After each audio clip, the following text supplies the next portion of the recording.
I always thought jobs like these were just routines. Show up, fix the problem, leave with a handshake and a check. But when I answered that call about a broken garden gate, I had no idea it would lead me into one of the most unexpectedly human, quietly beautiful chapters of my life. It wasn't just about rusty hinges and sagging wood. It became about a woman who hadn't asked herself about love in years, and a man who didn't realize he still had something left to give. By the time she looked me in the eyes and asked, "Do you think love has an expiration date?" Because I'm 49, I already knew the answer, just didn't know if I was brave enough to say it. Before we jump back in, tell us where you're tuning in from. And if this story touches you, make sure you're subscribed, because tomorrow I've saved something extra special for you. It started like any other Tuesday. I had just finished a concrete patch job 2 blocks over when I saw a message come through on my business line. A woman named Caroline had found my number through a local Facebook group and asked if I could come by to take a look at her garden. Gate said it had fallen off its hinges after the last storm and was leaning dangerously inward, right into her flower beds. I told her I'd be there in an hour. The address was in the older part of town, one of those quiet streets where houses sat back from the road under the shade of thick trees, and the fences all looked like they had stories to tell. Hers was a small cottage-style home with green shutters and flower boxes under the windows, the kind that felt like it had grown into the land instead of being built there. The gate in question was just off to the left, a curved wooden thing, now split slightly at the bottom and resting against a bush of overgrown lavender. I parked in the driveway and stepped out. Before I could knock, the front door opened slowly, and there she was, Carolyn. She looked like someone who hadn't planned on company but still carried a kind of quiet grace. Wearing jeans and a soft gray sweater, her sandy hair pulled up messily like she'd been in the middle of something. She gave me a quick wave and a half smile, the kind that tries to hide 100 second guesses behind it. "You found it," she said, nodding toward the gate, as if I might have missed the only thing slumped sideways on the property. I gave her a polite nod and walked over, crouching down to examine the damage. The hinges were rusted clean through, one of them barely holding onto the post. The wood itself was salvageable, but needed bracing. I muttered a few things about pressure-treated lumber and carriage bolts while she hovered nearby, watching me with a guarded curiosity. "I tried to fix it myself last year," she admitted after a pause, "but I guess I just made it worse." "It happens," I said, brushing my fingers over the splintered edge. "Gates take a beating over time, especially when they're holding up more than just weight." She tilted her head like she was about to say something more, then thought better of it and turned back toward the house. "I'll leave you too." "It's," she called over her shoulder, "there's lemonade in the fridge if you get thirsty." The next hour was spent clearing away vines that had wrapped themselves around the posts and measuring out new supports. I had my tools in the truck and began the early repairs using clamps and temporary braces. From time to time, I caught glimpses of her inside, sometimes in the kitchen, sometimes sitting near the window with a book she never seemed to actually read. Something about her presence lingered in the air like a song you couldn't quite place. When I packed up for the day, I told her I'd need to return tomorrow to finish the bracing and rehang the gate properly. She thanked me, offered payment in advance, which I politely declined, and then surprised me by saying, "You don't seem like the kind of man who just sees broken things and walks away." I gave a small laugh. "Depends on the thing." As I turned to leave, she said something else, so soft I wasn't sure if I heard it right. "It used to be a wedding gift, that gate." Stopped, looked back. She didn't explain, didn't elaborate, just turned and closed the door. I drove home that night thinking about it more than I wanted to admit. It wasn't the gate that stayed with MIT, was that sentence. A wedding gift. What kind of marriage ends with the gate leaning into the flowers, like it's too tired to stand upright anymore? The next morning, I came early. She was already outside, watering the roses near the path. She greeted me with the same hesitant warmth, offered coffee this time. I declined, knowing I'd never get the gate finished if I let myself settle into a conversation. But her presence lingered like the scent of the flowers, faint, grounding, oddly comforting as I worked. She sat nearby with her notebook. I never asked what she was writing, but every now and then she'd hum just under her breath. Some old tune, bluesy and distant, I asked once if she sang, and she shook her head with a smile that didn't quite reach her eyes. The gate went up cleaner than I expected. I reinforced the side with new brackets, replaced the hinges, and sanded down the warped edge until it swung open with a soft, effortless glide. When I finally stood up and wiped my hands, she was already watching. "You made it better than it was before," she said. "I didn't think that was possible." "Most things just need attention," I replied. She looked at me then, really looked. And after a pause, she said, it clear as day, like she'd been holding it in for too long and finally let it escape. "Do you think love has an expiration date? Because I'm 49 and I'm starting to wonder." I didn't answer. Not right away. Because truthfully, I hadn't thought about love in years. Not in that way. Not in the way her voice made it feel like a question meant for more than just her. I stood there for a second too long, maybe two, caught off guard by the way she said it, not desperate, not hopeful, but curious, like someone turning over a rock not knowing whether they'd find a smooth stone or something that bites. I leaned back against the fence post, let the silence stretch. Not every question needed an immediate answer. She didn't press. She just looked at the gate, then at me, then back at the garden beyond it, like maybe that gate wasn't just wood and hinges to her. I told her I didn't know the answer. Not exactly. Not maybe love didn't expire so much as it changed its shape. She smiled at that, faintly, and went back inside, leaving me standing there with my drill still in my hand and a dozen unspoken thoughts crowding into my mind. There was no rush in the air, no deadline, just the hum of birds and the occasional rattle of wind through the bushes lining the fence. Before I left, I scribbled down a few measurements I'd need for finishing touches, decorative trim. A gate latch with a soft close. I didn't need to add those. Something about the job felt unfinished otherwise. The next morning, I came back with a paint sample kit. I figured the least I could do was offer to freshen up the wood while I was at it. Caroline came to the door barefoot, holding a mug of tea. Her sweater sleeves pulled down over her hands like she hadn't planned to be seen so early. Her eyes widened a little when she saw the paint strips, and for the first time, she looked almost embarrassed. She told me she hadn't thought about color in a long time, not since her husband left and took all the bright things with him. Told her a gate deserved a color that made it look forward, not back. She laughed at that, a real laugh, quick and sudden, like it startled even her. She picked a soft sage green, almost the same shade as the shutters on her house, and set it. Reminded her of a garden her grandmother used to keep when she was a little girl. I started painting that afternoon, and she pulled a chair out to sit in the sun and keep me company. We didn't say much, but there was something easy in the silence between us. She peeled an orange and handed me half without asking, and I took it, feeling suddenly like I hadn't eaten something so honest in a while. Around midday, neighbor passed by, an older woman with a yappy little dog on a leash. She gave us both a look that hung somewhere between curiosity and judgment, asked Caroline if she was making new friends. Caroline just smiled politely and said, "I was fixing the gate, nothing more." But the way her voice lowered on those last two words made me glance at her. She wasn't flustered, but she wasn't unaffected either. After the neighbor walked away, she sighed, said small towns never let you grow without reminding you who you used to be. I didn't know exactly what she meant by that, but I understood enough not to ask. By the time I finished the first coat, the sun had shifted low and golden. She asked if I wanted to stay for dinner. Said she had extra pasta, and it was too much. For one person anyway. I hesitated. I always did at that point in jobs like this. There's a line between professionalism and the quiet gravity of people who've been alone too long. And crossing it could mean stepping into something you couldn't just back out of. That something about the way she asked soft, like she didn't expect a yes, made me say sure. Inside her home was exactly what I'd pictured. Books on every flat surface.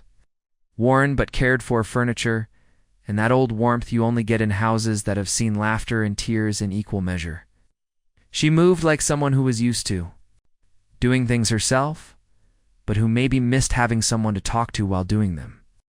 We ate in the kitchen, plates balanced on mismatched placemats, and she poured me a glass of wine from an open bottle she said had been sitting in her fridge too long.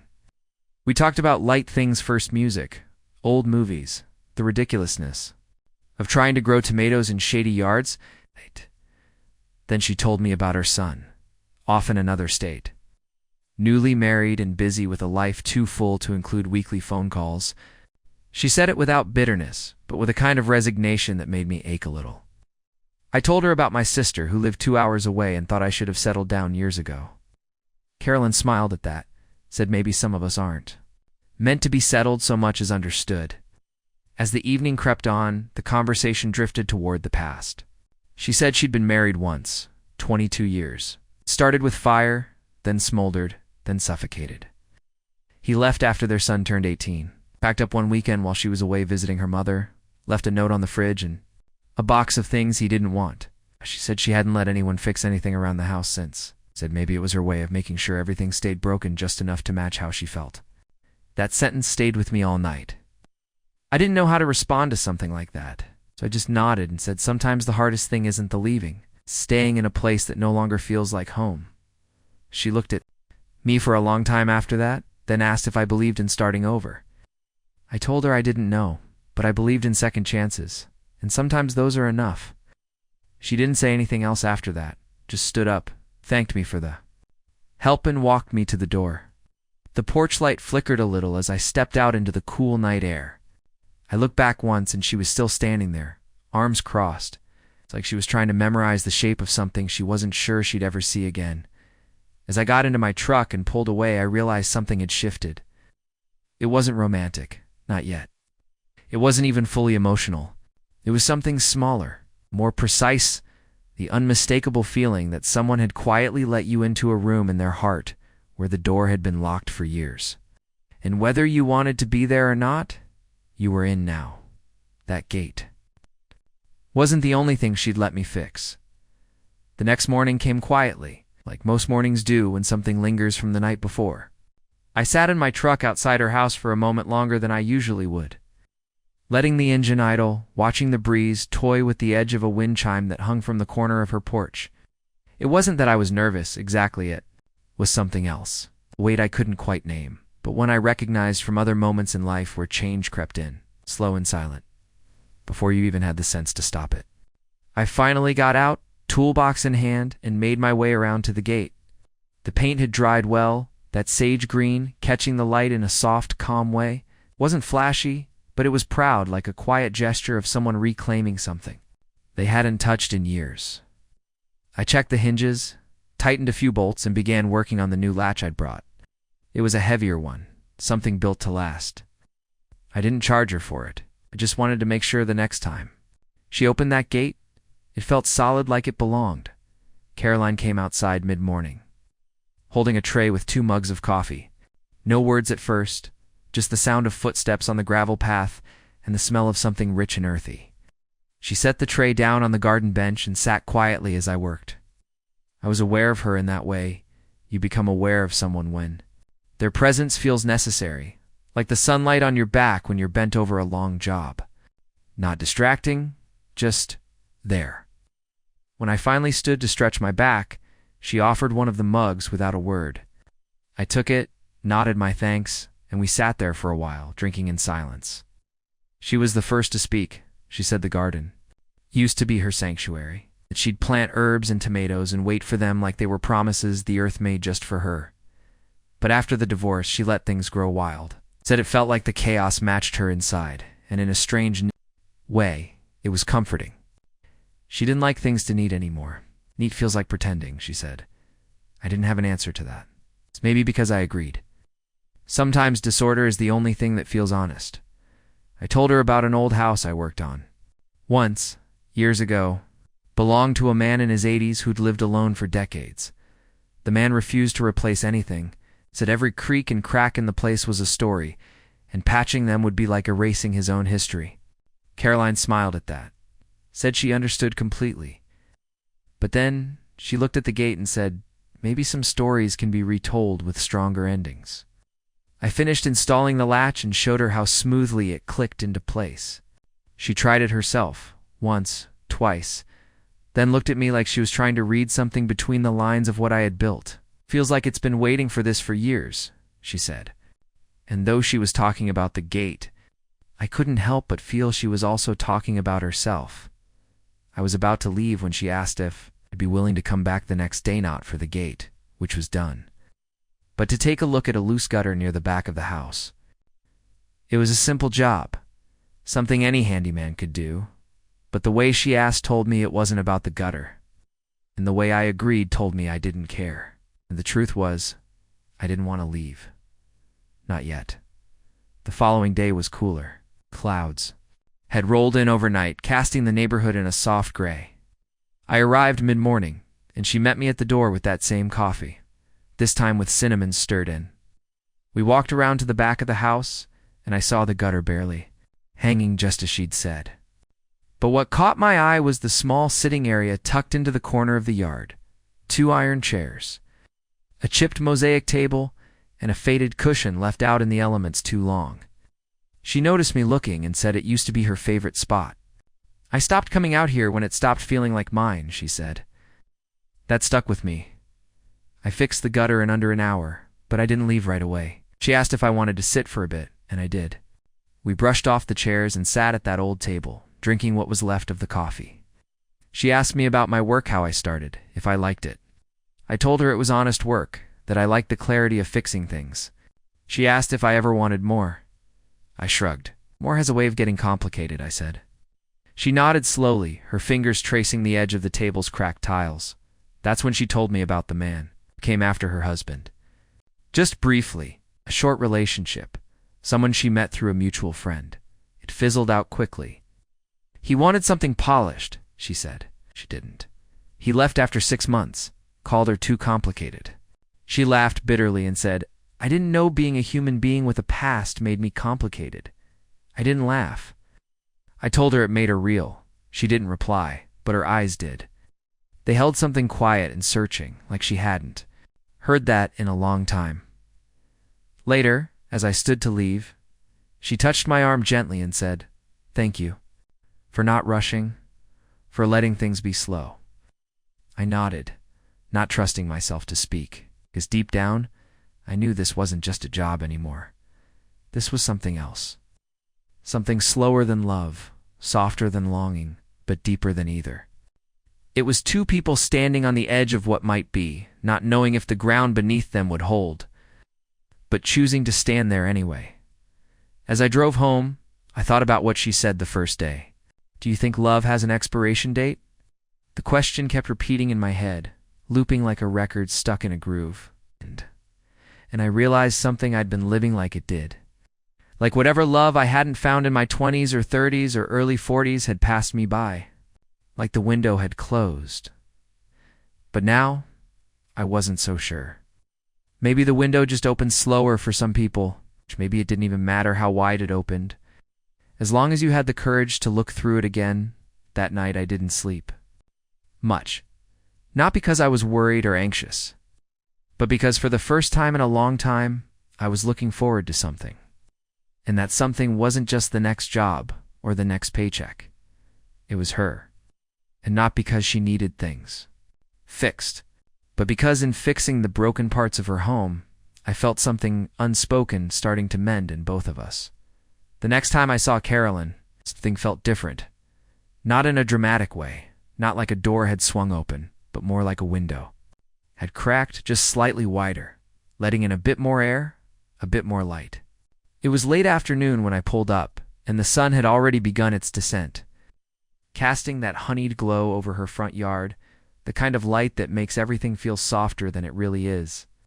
She was in the garden again, this time wearing gardening gloves and clipping the dead blooms from her rose bushes. It struck me then that she was beginning to care again about the flowers, about the way her house looked from the street, about the small things that make a home feel alive. That kind of change doesn't come quickly. It happens in layers, subtle and quiet, like old wounds healing beneath fresh skin. I approached her slowly, not wanting to interrupt whatever rhythm she had found. But she saw me and stood up straight, brushing dirt from her hands onto her jeans. She offered a smile that wasn't the cautious, polite kind from earlier days. It had more ease to it now, like the kind you give to someone who's been around long enough to matter. I told her I had the new sealant she'd mentioned for the window trim out back, and she nodded, leading the way. As we walked, she asked if I ever thought about staying in one place. I told her I'd thought about it more than I let on. That doing jobs all over town gave me freedom, sure, but sometimes I wondered what it would be like to be known in just one neighborhood. To fix the same homes year after year and watch the seasons leave their marks on familiar walls, she said. There was something beautiful about that, the idea of belonging to a place, not just passing through. I looked at her then and wondered if she was talking about more than just houses. At the back of her home, I got to work on the window frames. The old caulking had cracked and crumbled in places, leaving thin gaps where rain could sneak in. Wasn't the kind of work that made a house look better right away, but it made it last longer. As I worked, she pulled up a chair again, settling in with a sketch pad I hadn't seen before. She said she used to draw constantly, had even considered going into illustration once, before life rerouted her. She flipped the sketch pad around and showed me a simple pencil drawing just the corner of her gate. The new hinges I'd added, a few leaves curling around the edge. It was delicate and precise, like she'd been staring at that spot for hours. Before deciding to capture it, I told her it was beautiful, and she shook her head with a self-deprecating chuckle. But the way she held the sketchpad close told me the compliment mattered more than she let on. We didn't talk for a while after. That just worked in our own ways, me with my sealant, her with her pencil. But even in silence, there was conversation. The kind that happens when two people begin to trust each other with their presence when they no longer need to fill the space.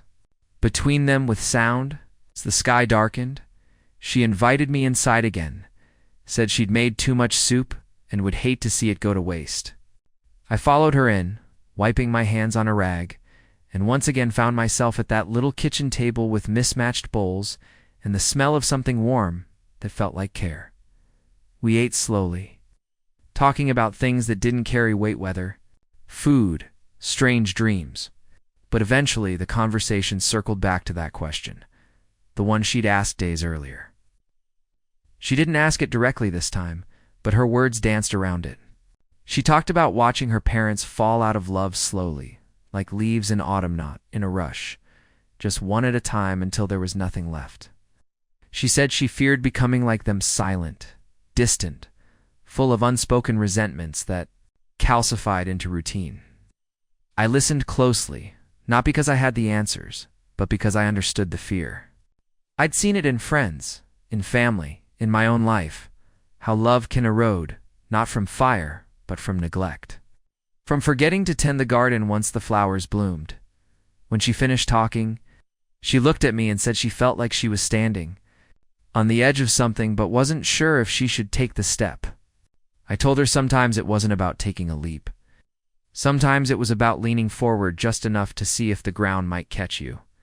She smiled at that, a soft, tired smile, and said she wished she'd met someone like me sooner.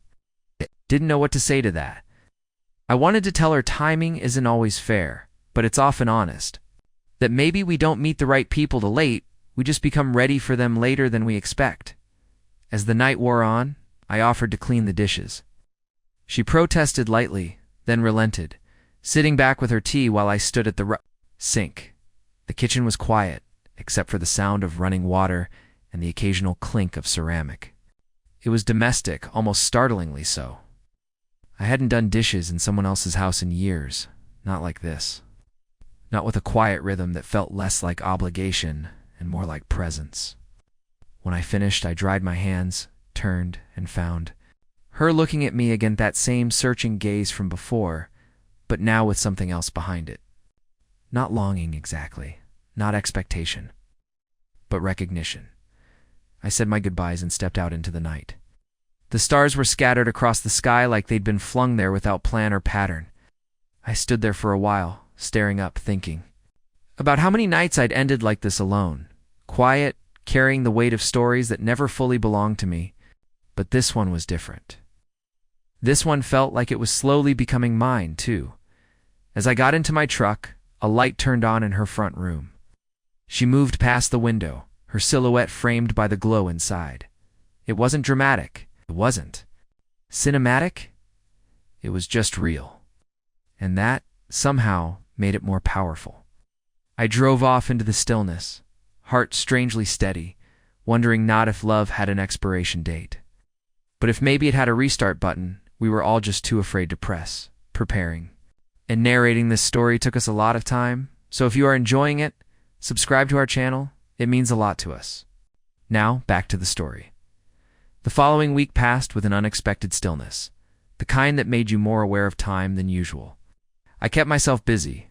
Other jobs, grocery runs, quiet evenings with books I rarely finished, but no matter how much I tried to steer my mind elsewhere, it circled back to her. Caroline, her voice, her garden, the way she carried loneliness like a coat she'd forgotten how to take off. I told myself it was just a job that left a mark, that's all. But even I didn't believe that anymore. Something was different now. Something had been left open. On Wednesday, just after noon, I got a text. It was simple. The window in the upstairs bedroom won't close properly. If you're free, that was all it said. But in the way she wrote it, I heard everything she didn't say. I replied that I'd come by the next morning. When I arrived, the air was thick with a pending storm, the kind of weather that made wooden frames swell and old latches stick. She greeted me in the same soft way she always did, but this time there was an extra moment in the way she stood in the doorway, as if trying to decide whether to let me in or just talk from the threshold. Then, without saying a word, she stepped aside. I entered. The house smelled like orange peel and lavender. A candle was burning somewhere. Upstairs, I inspected the window. Just as she said, the frame had expanded and the latch was slightly warped. It was a quick fix, but I took my time, aware of how quiet the house was. No music, no TV, just the faint hum of something unspoken. After I finished, she offered me coffee again, and I accepted without hesitation. We sat in her small reading room this time, a corner space with too many pillows, and a chair that swallowed you whole when you sat in it. She curled up across from me, knees tucked under herself, and sipped slowly. There was a stillness between us, a kind of mutual awareness that had grown beyond politeness. She asked me about my first heartbreak out of the blue, as if she'd been waiting days to let the question breathe. I wasn't sure how to answer at first. It wasn't something I talked about often, not because it hurt anymore, but because the memory had grown soft and blurry at the edges. I told her about a girl named Liza, someone from my early 20s. We were young and idealistic, always talking about the life we'd build. But eventually, her dreams pulled her east, and mine kept me rooted here. We split without anger, just a quiet recognition that our timelines weren't built to match. Caroline listened, nodding slowly, then told me about her first love, not her husband, but a boy named Mark from high school. They'd passed notes in class, kissed behind the bleachers, and planned to run away together once. But like most teenage loves, it fizzled when real life got loud. She smiled as she spoke, but her eyes glazed a little, like she was seeing the version of herself who once believed in forever without hesitation. I asked her if she'd ever felt that kind of certainty again. She paused, then said, "I've felt different kinds of certainty, quieter ones. Ones that don't come with fireworks, but with a cup of tea waiting for you in the morning." That stuck with me. The rain started just after noon, light at first, then harder, filling the room with a steady percussion. She stood up and walked to the window, watching it roll off the glass. I joined her there, and for a few minutes, we just watched together. The streets darkened, the trees shook lightly in the wind, and the world felt momentarily smaller, cozier, held in place by weather and warmth. She turned to me then and said, "You don't have to go just yet, not in this storm." It wasn't an invitation laced with anything romantic. It was human, honest, so I stayed. She lit more candles when the power flickered, brought out blankets, made a pot of soup from scratch chopping carrots while I dried the dishes from earlier. It became something resembling routine, like we'd done it before, and yet everything still felt new. Over lunch, she told me she used to be afraid of storms, that they reminded her of being alone in the house after her son moved out, the walls creaking like they were mourning something.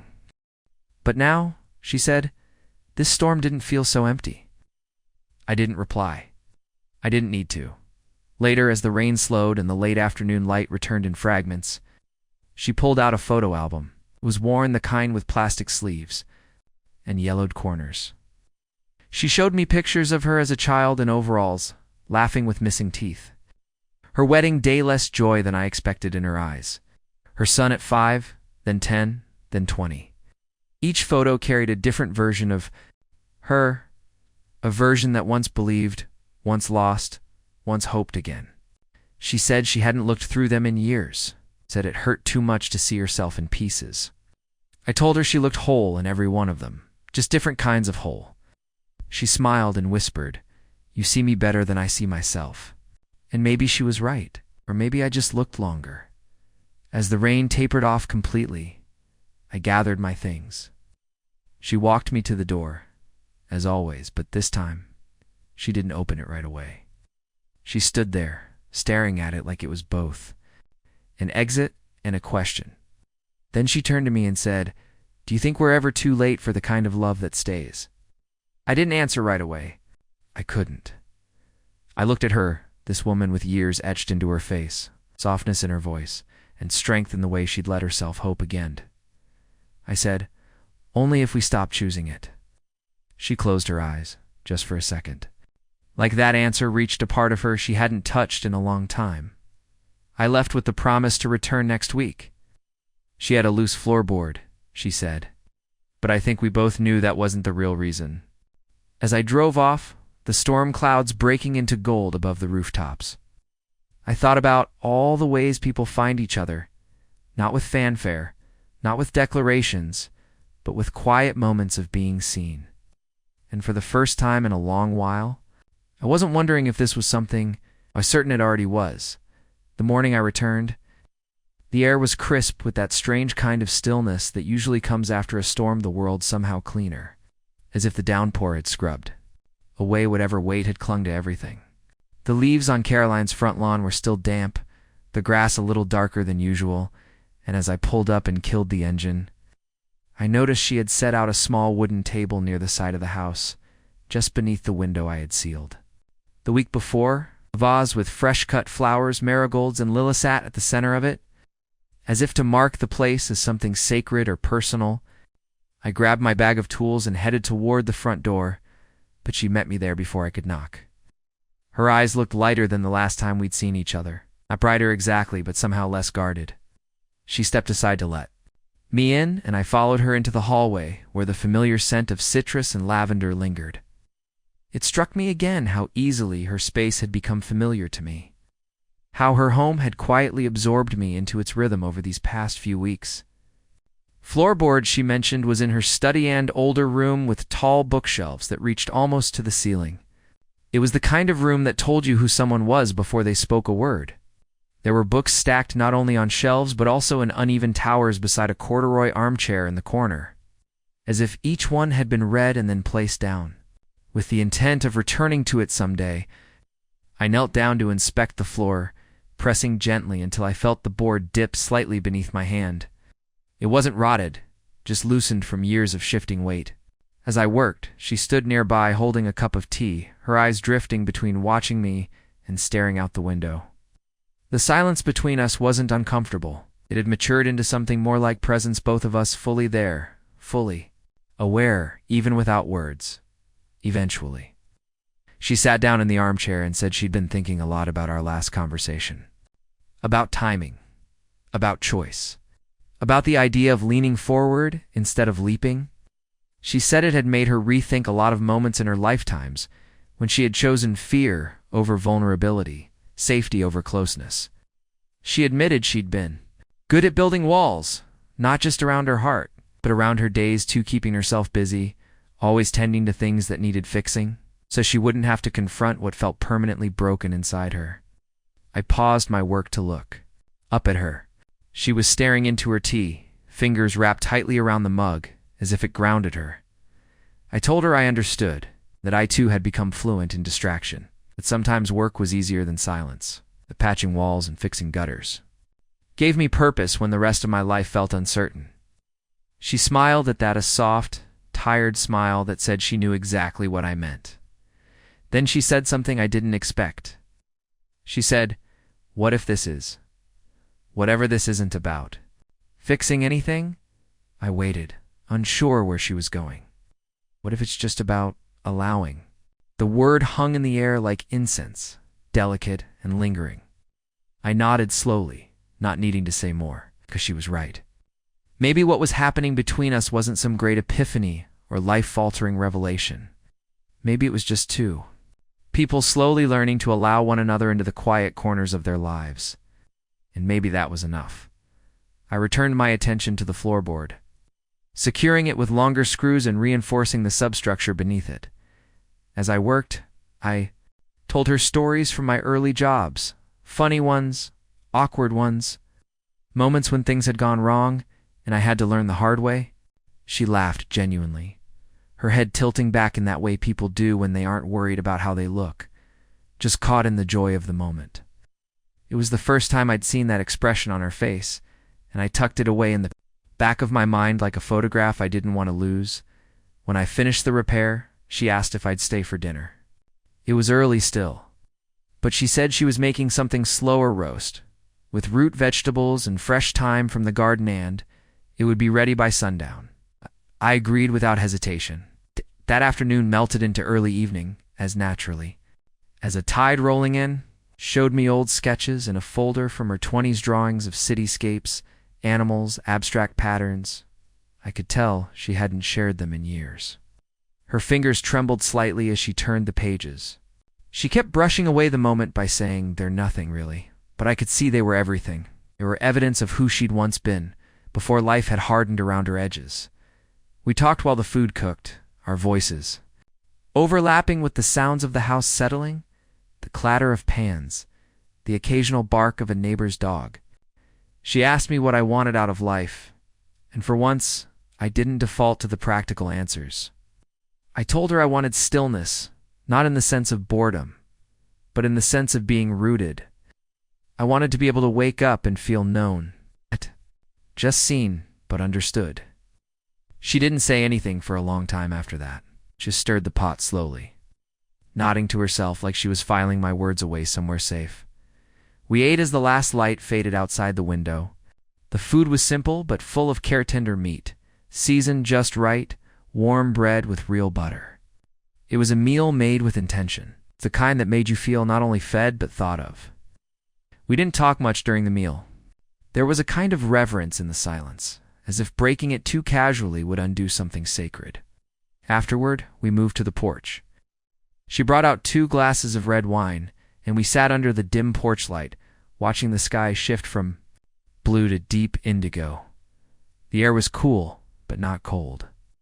She wrapped a blanket around her shoulders and said, "I used to believe that if something didn't happen by a certain age, it never would. Now I think maybe I was just afraid to let it happen at all." I turned to her, meeting her gaze. "Do you still think love has an expiration date?" I asked, echoing the question that started it all. She looked at me for a long moment, then said, "I think love only expires when we stop believing it's possible." I raised my glass, and she clinked hers gently against mine. Ow. No grand gestures, no declarations, just a quiet agreement between 2 people sitting side by side, letting their pasts fall away in the dark and their futures unfold without rush. Didn't return for 4 days, not because I didn't want to, but because I needed space to let everything settle. Sometimes when something begins to matter more than you expected, your instinct is to pull back just slightly to see if it holds on its own. That's how it was with Caroline and me. What we had wasn't romantic in the typical sense, not yet. Maybe not ever, but it had started to take shape as something more real than anything I'd known in a long time. So I gave it breathing room. I busied myself with other jobs, fixed a loose door for a single mom across town, realigned gutters for a couple prepping their home for sale, repaired a cracked ceiling for an elderly man who kept calling me champ.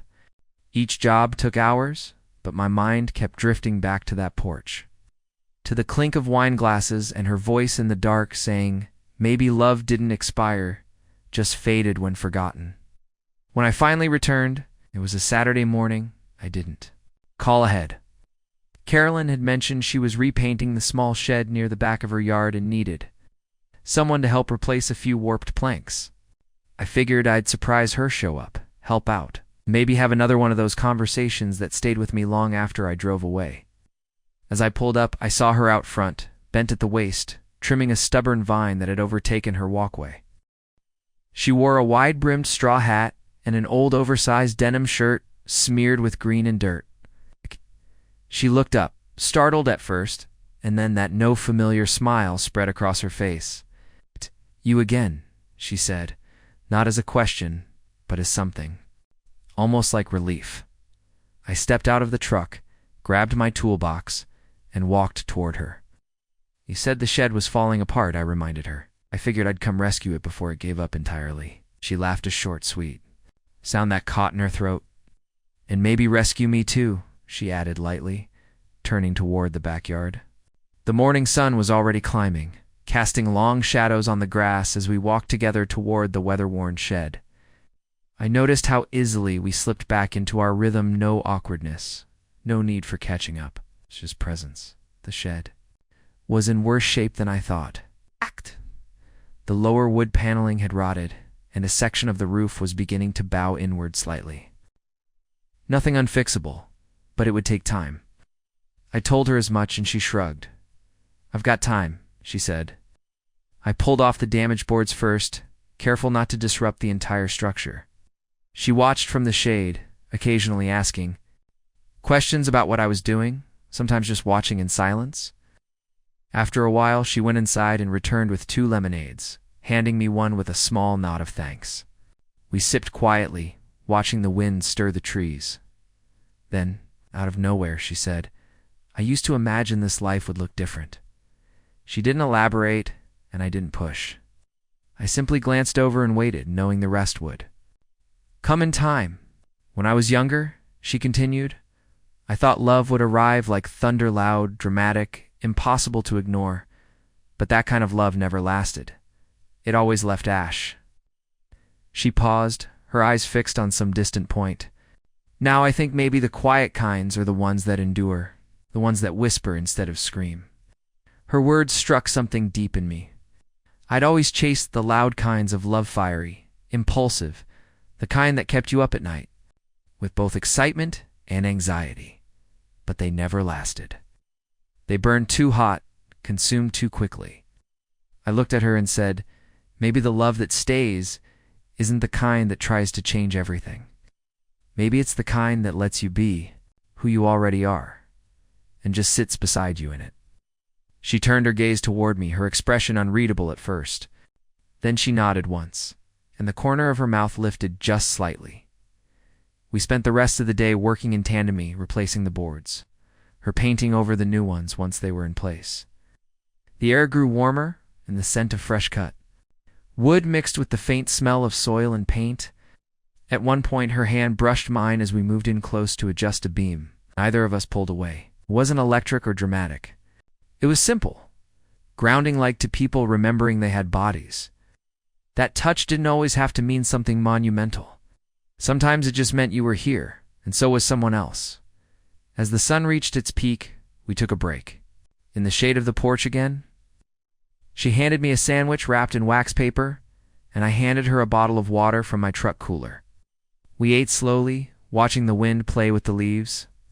She asked if I ever felt like I missed a turn somewhere along the road of life, if maybe I'd taken a detour that became permanent.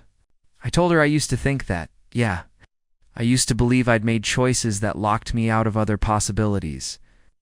But recently, I said, I was starting to wonder if maybe the road isn't fixed. Maybe it bends when you do. After lunch, we finished the last of the repairs, and she stood back to admire the shed. "Looks better than it did when I bought the place," she said proudly. "Because it's cared for now," I replied. She gave me a glance, then a longer one, the kind that seemed to search for something just beneath my skin. "Do you think people can be like that too?" she asked. "Better when cared for?" I didn't have to think. Absolutely. Walked me back to the truck when it was time for me to go. The sky was turning that pale amber again, hinting at evening. We stood near the gate I had fixed the first day we met. She ran her fingers over the hinge, then looked at me and said, "I didn't expect any of this." I asked her what she meant. She gestured gently toward the garden, the shed, the porch. "This," she repeated, You. There was a long pause, one I didn't rush to fill. I thought I was done with surprises. Done with wondering what else life might hold. Her voice wavered slightly, but her eyes didn't. I stepped a little closer. What if life's still holding something for you?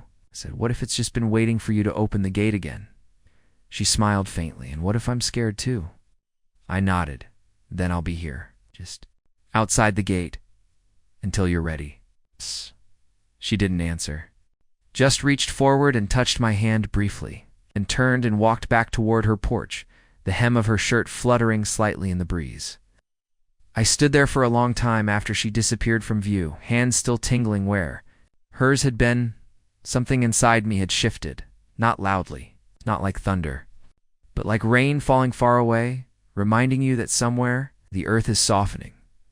Sunday morning brought gray sky and the kind of stillness that made you think the world was holding its breath. I hadn't planned on seeing Caroline that day. We had finished the shed, and she hadn't called with another request. But there was a part of me that didn't need an excuse anymore. I had started to realize that my visits weren't just about repairs. They were about her. It's about us. The way our lives had begun to circle each other like planets slowly adjusting to the pull of gravity. Still, I stayed put that morning, made myself coffee, swept my porch, listened to the low hum of the world outside. But by mid-afternoon, something tugged at me, a feeling that maybe the day would pass differently if I simply went. I didn't text or call. I drove. The streets were quiet, the kind of quiet that felt like everyone else had chosen rest over movement. When I turned onto her road, I felt my pulse quicken, like my body recognized something it hadn't yet named. Caroline's house sat as it always did, tucked behind her trees, framed by that familiar fence and the gate I had come to see as the starting line of something unexpected. As I pulled in, I noticed her car in the driveway and a small folding chair placed near the front flower bed. She wasn't outside, but the chair told me she had been. I knocked gently. No answer. After a moment, I knocked again, then called out her name. Still nothing. I was about to step back and leave when the door creaked open and Caroline appeared, wearing a soft cream sweater and jeans, barefoot, her hair loosely pulled back. Her eyes looked tired, not in the way someone feels after a long day, but in the deeper way that grief or memory sometimes sits inside you like a stone. Sorry, she said quietly. I didn't hear you at first. She opened the door wider and stepped aside. I followed her in. The house was dim, curtains drawn, the lights off despite the cloudy daylight. The air smelled like cinnamon and rain, and I could hear the faint ticking of a clock somewhere deep in the kitchen. I was just sitting, she said, her voice softer than usual, thinking, or trying not to think. She didn't need to explain. I didn't ask. We moved to the living room, and she curled up in the corner of the couch while I sat in the chair across from her. A beat passed, then another. And finally she said, "Today's my wedding anniversary." Would have been, I mean. I nodded slowly, unsure of what to say. There was no script for this kind of moment, no perfect reply that could thread the needle between support and silence. She went on, "It's been almost 7 years since the divorce, but the date still sticks. Not because I miss him, really, but because I think part of me misses the version of myself who believed that marriage would be the end of loneliness. That if I made the right promises, wore the right dress, said the right vows, I'd be safe forever." Her voice caught on the word forever. She stared at the mug in her hands, cradling it like it held more than just tea. I leaned forward slightly. "Maybe we're not meant to be safe," I said. "Maybe we're meant to be seen." She looked up at me then, her eyes wet but clear. "What if those two things can't exist together?" she asked. "What if being seen means risking everything?" I didn't answer right away. I thought of all the times I had chosen safety, walked away from women who saw too much, turned down jobs that might have pulled me out of my routine, stayed in places that felt familiar but not fulfilling. I had learned to live in the shallows. But Caroline? Being with her felt like stepping into deeper water, I think, I said finally. We start to live when we stop asking the world to guarantee anything, and instead we just let it be what it is. She closed her eyes briefly, nodding as if she was listening more to her own thoughts than my words. When she opened them, something had shifted in her. She reached for a small photo frame on the end table beside her and handed it to me. It was a picture of her and her son, probably 10 years ago, both of them laughing, sunlight on their faces. "He lives out west now," she said. "Has his own life. Rarely calls." I'm proud of him, of course, but I also wonder if I ever taught him what staying looks like. Not staying for others, but staying for himself. There was a silence then, one that stretched comfortably between us. I placed the photo back gently. Then she stood up slowly and walked to the kitchen. I heard the sound of the kettle filling with water, the clink of cups, the creak of an old cabinet. When she returned, she carried a tray with 2 new mugs of tea and a plate of shortbread cookies that looked slightly burned around the edges. "I made them this morning," she said, a faint smile on her lips. "It's not perfect, but still sweet." We sipped and nibbled in quiet company. After a while, I asked her if she wanted to go for a walk. Just a short one. The clouds had begun to shift, and there was a sliver of sun breaking through near the horizon. She hesitated, then agreed. We walked down her street, then turned into a small park a few blocks away. The grass was wet, and the trees dripped gently from the earlier rain. We didn't talk much, just strolled side by side, occasionally brushing shoulders. At one point, she reached out and looped her arm through mine. The gesture surprised me, but I didn't pull away. It wasn't romantic. Not exactly. It was grounding. It's like 2 people trying to remember what closeness felt like. As we passed a small bench near the playground, we stopped. A young girl was playing alone on the swing, her father watching nearby. Carolyn watched them for a moment, a distant look in her eyes. "I remember when my son was that small," she said. "Back when I thought being needed was the same as being loved." I glanced at her. "It's not?" She smiled faintly. "Being needed fades. Being loved doesn't if it's real." As the sun began to lower, we turned back toward her house. The silence between us was no longer heavy. It was thoughtful, present. When we reached her porch, she paused, then said, "Thank you for not asking me to explain everything. Some days, I don't even know what I'm feeling until someone simply sits with me in it." I nodded. Sometimes that's the only thing worth offering. She nodded again, then, almost as an afterthought, added, "Would you stay for dinner?" I said yes before she could take it back. That dinner wasn't extravagant, not by any stretch. Caroline made pasta with a jarred sauce she apologized for twice, and roasted vegetables that came out a little too soft, but I swear I couldn't remember. The last time a meal felt that grounded, like it was made with both hands and half a heart. We sat at her kitchen table, the light overhead flickering once before stabilizing again, and it reminded me that even imperfect things could still work just fine.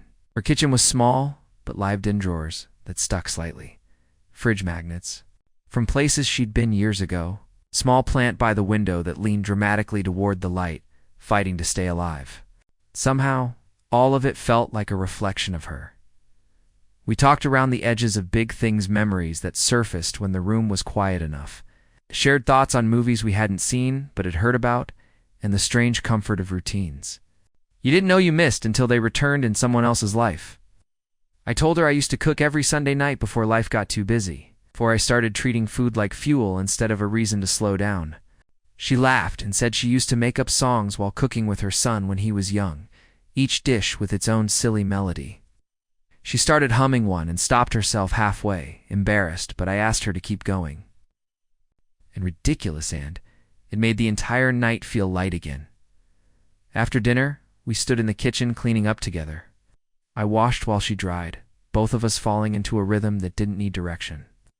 There was something deeply intimate about that, not romantic, not overt, but the kind of quiet closeness that feels like you've known someone far longer than you have. She bumped my shoulder once while reaching for a plate and smiled at me, in that way you do when you don't have the right words for what you're feeling, so you just let your body speak for you. Later, we sat on her couch again, each with a fresh mug of tea. The rain started up gently outside, tapping against the window panes like a second hand ticking forward slowly. Caroline pulled her knees up beneath her and wrapped herself in a faded quilt that had clearly seen better days. I asked her about it, and she said it was her grandmother's, passed down when she moved into her first apartment alone. "It's falling apart," she said, holding up a frayed edge, "but I can't seem to throw it out. It's like every stitch is holding something." I told her maybe some things are meant to be kept. Not because they're still useful, but because they remind us we've survived. There was a long pause after that. Not awkward, just full. Full of everything neither of us wanted to say, too. Soon then she asked, "Have you ever thought you were done with love?" The question didn't surprise me, not coming from her, not after everything we'd been circling. I thought about it. I didn't want to give her some rehearsed answer. Finally, I said, "I think I convinced myself that love was something I'd already used up. Maybe I got my shot and it just didn't work out and that was it. Like a missed bus you don't get to demand another just because you're still waiting." She watched me for a long moment, then said quietly, "But you're here now." Those 3 words landed heavier than I expected. She wasn't asking for anything. She wasn't even making a point. She was just stating a truth. It was there, present, sitting across from her with my hands wrapped around a mug, my heart slowly opening like a door that hadn't been used in years. I nodded, unable to say much else. We sat like that for a while, the room dim except for the soft light from a lamp behind her. Outside, the rain had picked up, making the night feel smaller, more enclosed. Eventually, I asked if she wanted music. She pointed to a dusty old Bluetooth speaker on the bookshelf. I connected my phone and played something quiet guitar and soft vocals, nothing too heavy. She closed her eyes and leaned back against the cushions, letting the sound wrap around us, like the quilt on her lap. After a few songs, she whispered, "Do you believe in timing?" I asked her what she meant. Like, do you think there's a right time for people to find each other? I thought about that too. I used to, I said. But lately I think maybe people find each other exactly when they're supposed to, not when they're ready. When they're honest. She nodded again, slower this time, as if tasting the idea in her mind. "Maybe we spend too much time trying to be ready," she said, "like preparing for something we can't predict. But what if it's not about being prepared? What if it's just about being willing?"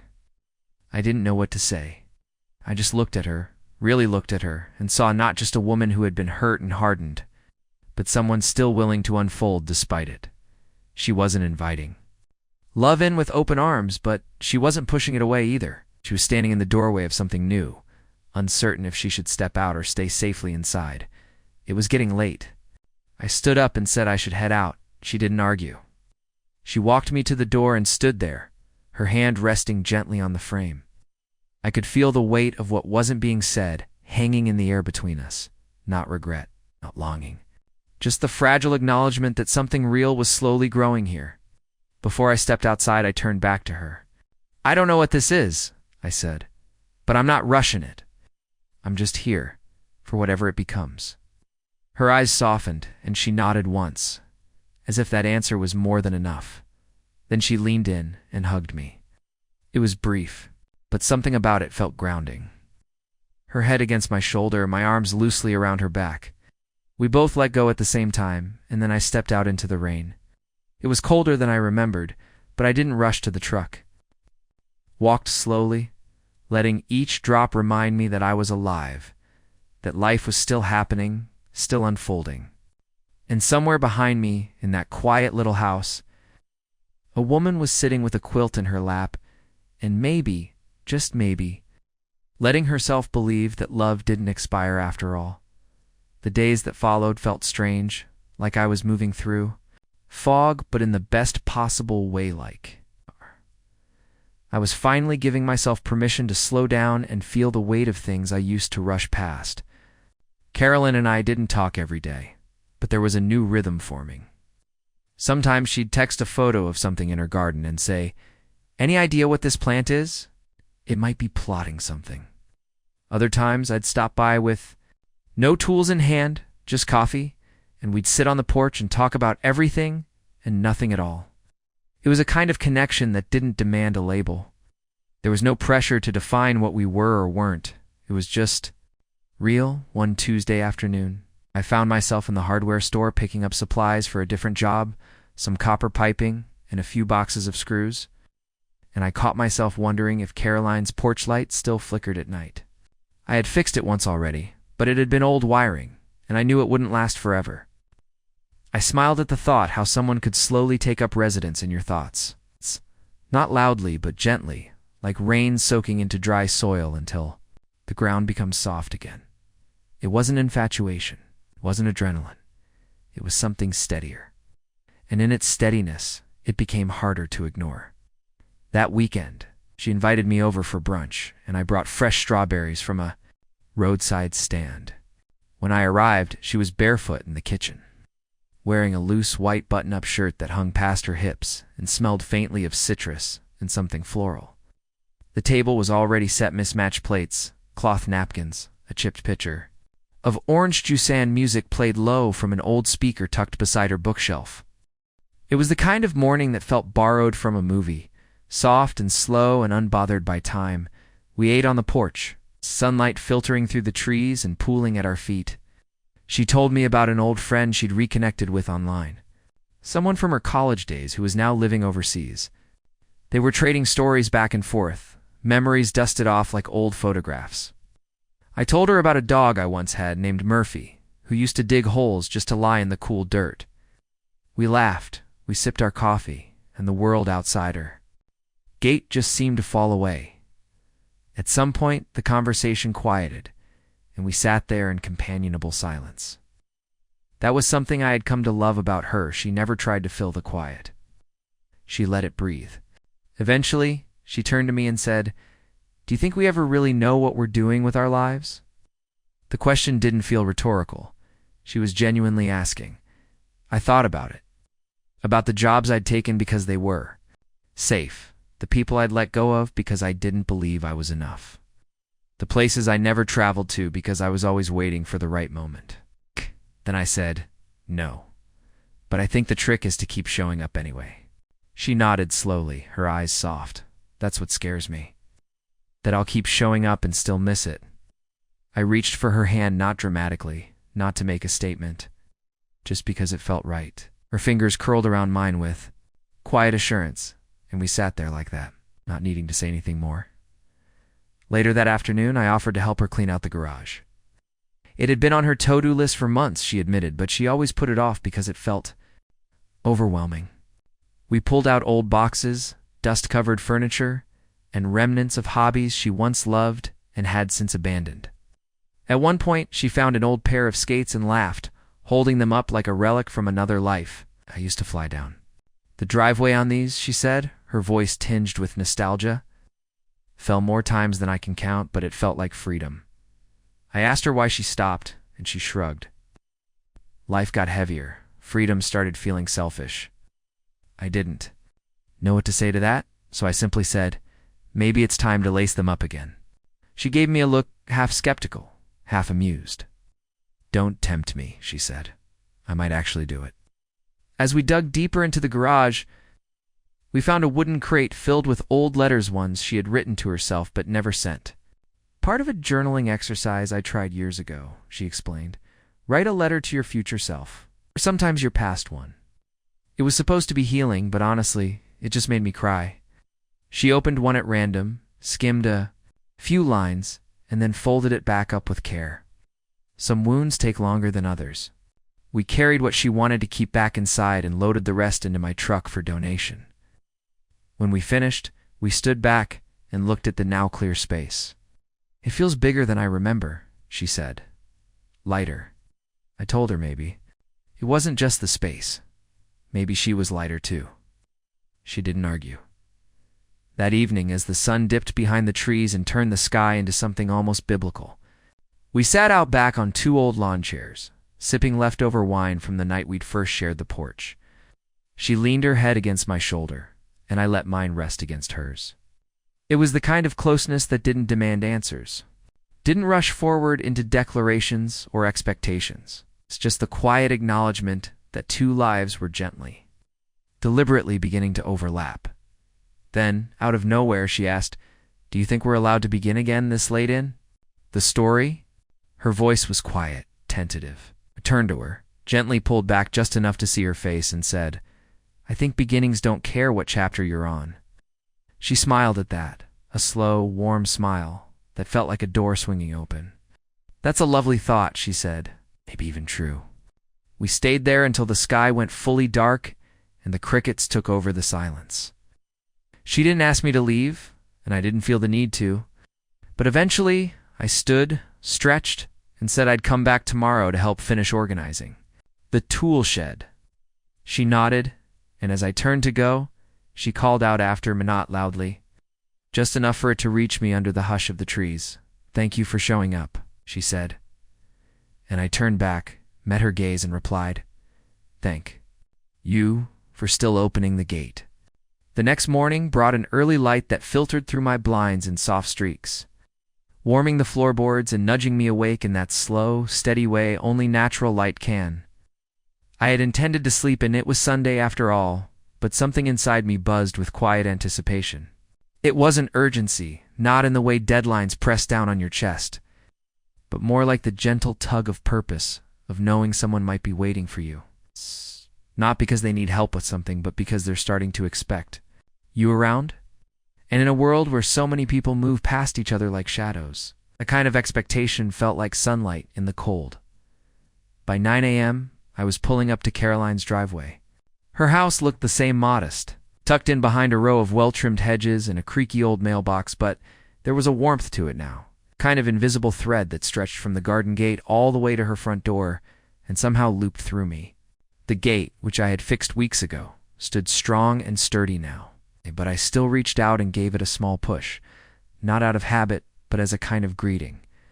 A ritual. The squeak was gone, but the memory of it lived in my hand. Caroline greeted me at the door with 2 mugs of coffee all ready in hand.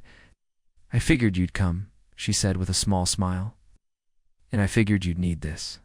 She handed me the mug, and for a moment our fingers brushed, the warmth of her skin catching me off guard in the best way. We stood there for a second, neither of us in a rush to move. Then she stepped aside, and I walked in the scent of cinnamon, and something floral wrapping around me like an embrace. We headed out back toward the shed.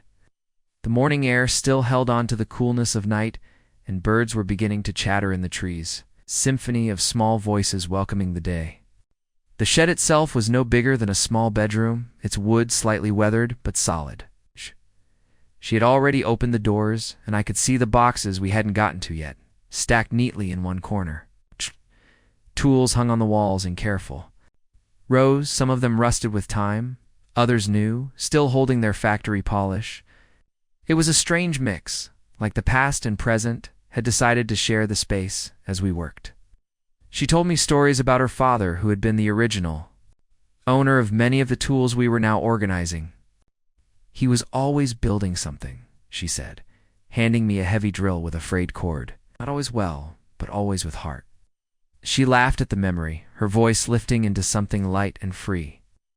I asked her if he had ever taught her how to use any of the tools, and she shook her head. "He offered," she said, "but I was too busy being a teenager. Thought I had all the time in the world."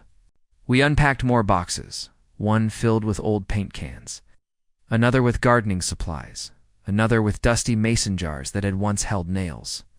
Screws and bolts now scattered like loose memories across the bottom. She sat cross-legged on the floor while I organized the shelves, passing me things and reading out loud the faded labels as if narrating a story only the shed remembered. Every so often she'd stop and hold something a little longer, an old radio, a carved wooden duck, a tarnished hammer, and tell me where it came from or who gave it to her or why she never threw it away. Realized then that this wasn't just about cleaning a shed. This was a quiet excavation of memory, of life. Around midday, we took a break. Caroline went inside and returned with sandwiches wrapped in parchment paper and 2 bottles of water. We sat on the small steps just outside the shed, the sun now high and warm on our backs. She asked me about my childhood, and I told her about my grandfather, who taught me how to fix things with patience rather than force. How he used to say, "Everything broken can teach you something if you're willing to listen." She liked that, wrote it down in a small notebook she kept in her back pocket, the pages already frayed from use. "Collect things people say," she explained. "The good ones.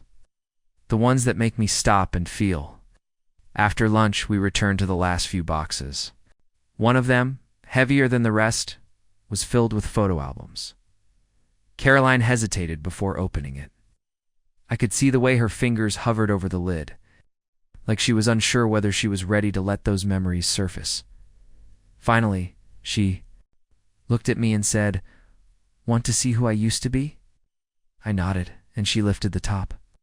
The first album had a leather cover, cracked at the edges, and when she opened it, we were met with photos from her college years: big hair, flannel, shirts, arms wrapped around friends. The kind of smiles that belonged to people who hadn't yet been hurt. She pointed out people in the photos, telling me what happened to them, who moved away, who married, who passed too soon. Then we got to the next album and the tone shifted. Slightly, it was her wedding album. I watched her carefully, unsure if I should be seeing this, but she didn't flinch. "It wasn't all bad," she said, flipping through the pages slowly. "There were good years, ill ones. But sometimes, love changes faster than people do." She paused at a photo of her and her ex-husband cutting the cake, the knife in both their hands. "We looked happy, didn't we?" we asked. "You were," I said. "In that moment, I believe you were." She closed the album gently and set it aside. "I don't regret marrying him," she said. "But I do regret who I stopped being in the process." That struck me. The idea that sometimes in the pursuit of love, we shrink ourselves to fit someone else's shape. And maybe the hardest part of starting over isn't finding someone new. It's remembering who you were before you forgot. The rest of the afternoon passed quietly. We finished sorting the tools, swept the floor, and closed the shed doors. Everything felt lighter both inside the shed and in the space between us. As the sun began its slow descent, casting long shadows across the yard, we stood in silence for a moment, admiring the work we'd done. Then, almost casually, she said, "I'm thinking of repainting the gate. Something bold. Maybe red." I looked at her and smiled. "Red suits you." She smiled back. "Yeah, maybe it's time I start choosing things that do." We walked back to the house side by side, our hands brushing once, and this time neither of us pulled away. Something had shifted. It wasn't sudden like lightning. It was the slow and steady kind of change, the kind that takes root deep below. The surface before you ever see it bloom. Inside, she made tea. I watched her move around the kitchen, her movements easy, unhurried. When she sat across from me, she looked different, not in the way you notice a new haircut or a different outfit, but in that quieter way someone looks when they've decided to stop hiding from themselves. She met my eyes, then asked, "Do you really think love doesn't have an expiration date?" I didn't answer right away. I let the moment stretch, let the question settle into the room like steam rising from our cups. Then I said, "Not if it's real." Real. Love isn't about timing, it's about recognition, like two people finally seeing each other, not for what they want, but for what is. She nodded slowly, and this time, she didn't look away. That night, I didn't go straight home. After leaving Caroline's place, I drove aimlessly for a while past darkened storefronts, dim porch lights, and empty sidewalks where dogs barked. Behind fences and wind chimes tapped nervously in the breeze. It wasn't restlessness that kept me behind the wheel, but reflection. A slow turning over of the past few weeks, as if I needed to feel the weight of everything that had started to shift. Because something had shifted, not just between us, but inside me. There was an ache in my chest, but not the kind that hurt. It was the kind that reminded you that your heart was still working, still soft enough to bruise, still brave enough to open. The next morning, I went about my day like normal 2 jobs scheduled, one a leaky kitchen sink and the other a busted ceiling fan. I kept busy, hands full of tools and problem solving. But between every task, I found myself wondering what Caroline was doing, whether she was listening to music while folding laundry, whether she was sipping tea on the back porch, watching. The breeze tugged gently at the trees. I didn't text her. I didn't need to. It wasn't a silence that felt uncertain. It was one that felt understood. It was the following evening when I saw her again. I had finished my last job earlier than expected, and something pulled me back to her street. I told myself I was just Going to drive by, just to see the house again, the gate she wanted to paint red, the garden she'd slowly been bringing back to life. But as I passed, I saw her sitting on the front steps. Barefoot again, her hair pulled back, wearing an oversized sweater that swallowed her shoulders. She wasn't reading.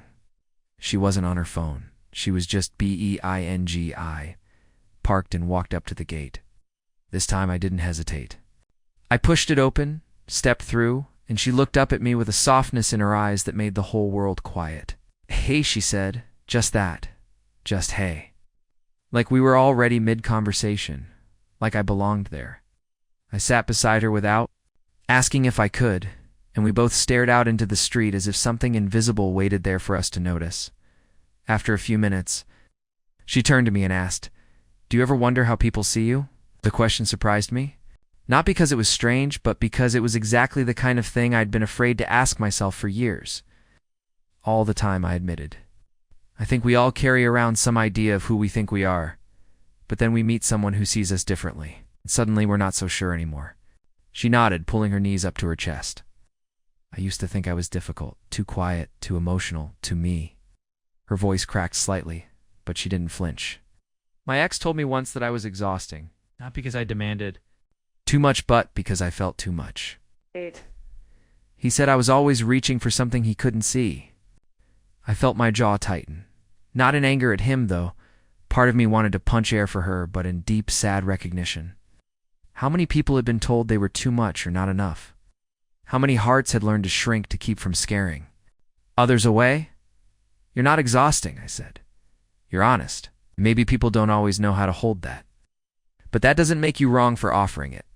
She looked at me then, not a glance, not a passing flicker, but a full, unwavering gaze that made my chest tighten. "You say that like you mean it."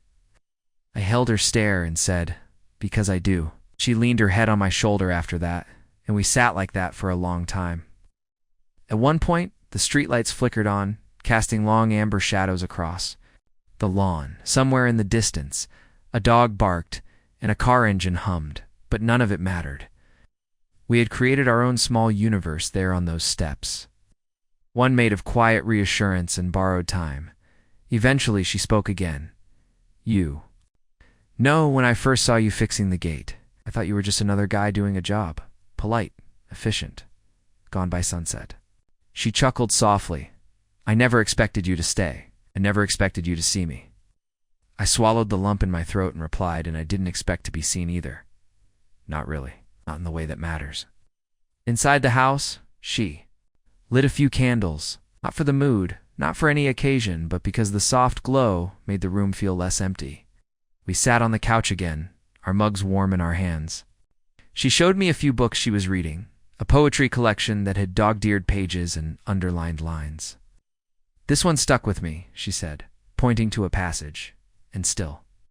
"I wake every day with the courage to try again, even if yesterday tried to convince me otherwise." I read it twice, maybe 3 times, and each time it sank a little deeper.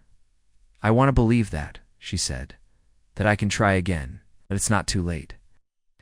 I turned to her and said, "Trying again doesn't mean starting over. It just means continuing, wiser, softer, stronger." There was a long silence after that, but it wasn't empty. It was full of everything we were still learning how to say. She reached for my hand again, and I let her. This time her grip was firmer. Sure, not questioning. And we sat there, holding on to something we didn't need to name. When I left that night, it was almost midnight. She walked me to the door, and we stood in the frame again, just like before. The air had that cool bite of autumn sneaking in early, and her arms crossed over her chest as if to keep the warmth in. I wanted to lean in, to kiss her. I had to close the distance that had been slowly shrinking since the first day I touched that broken gate. But I didn't. Not yet. Some moments don't need to be rushed. Some truths take time to earn. Instead, I said, "I'll see you soon." She smiled, soft, content, certain you always do. I walked to my truck. I turned back one more time.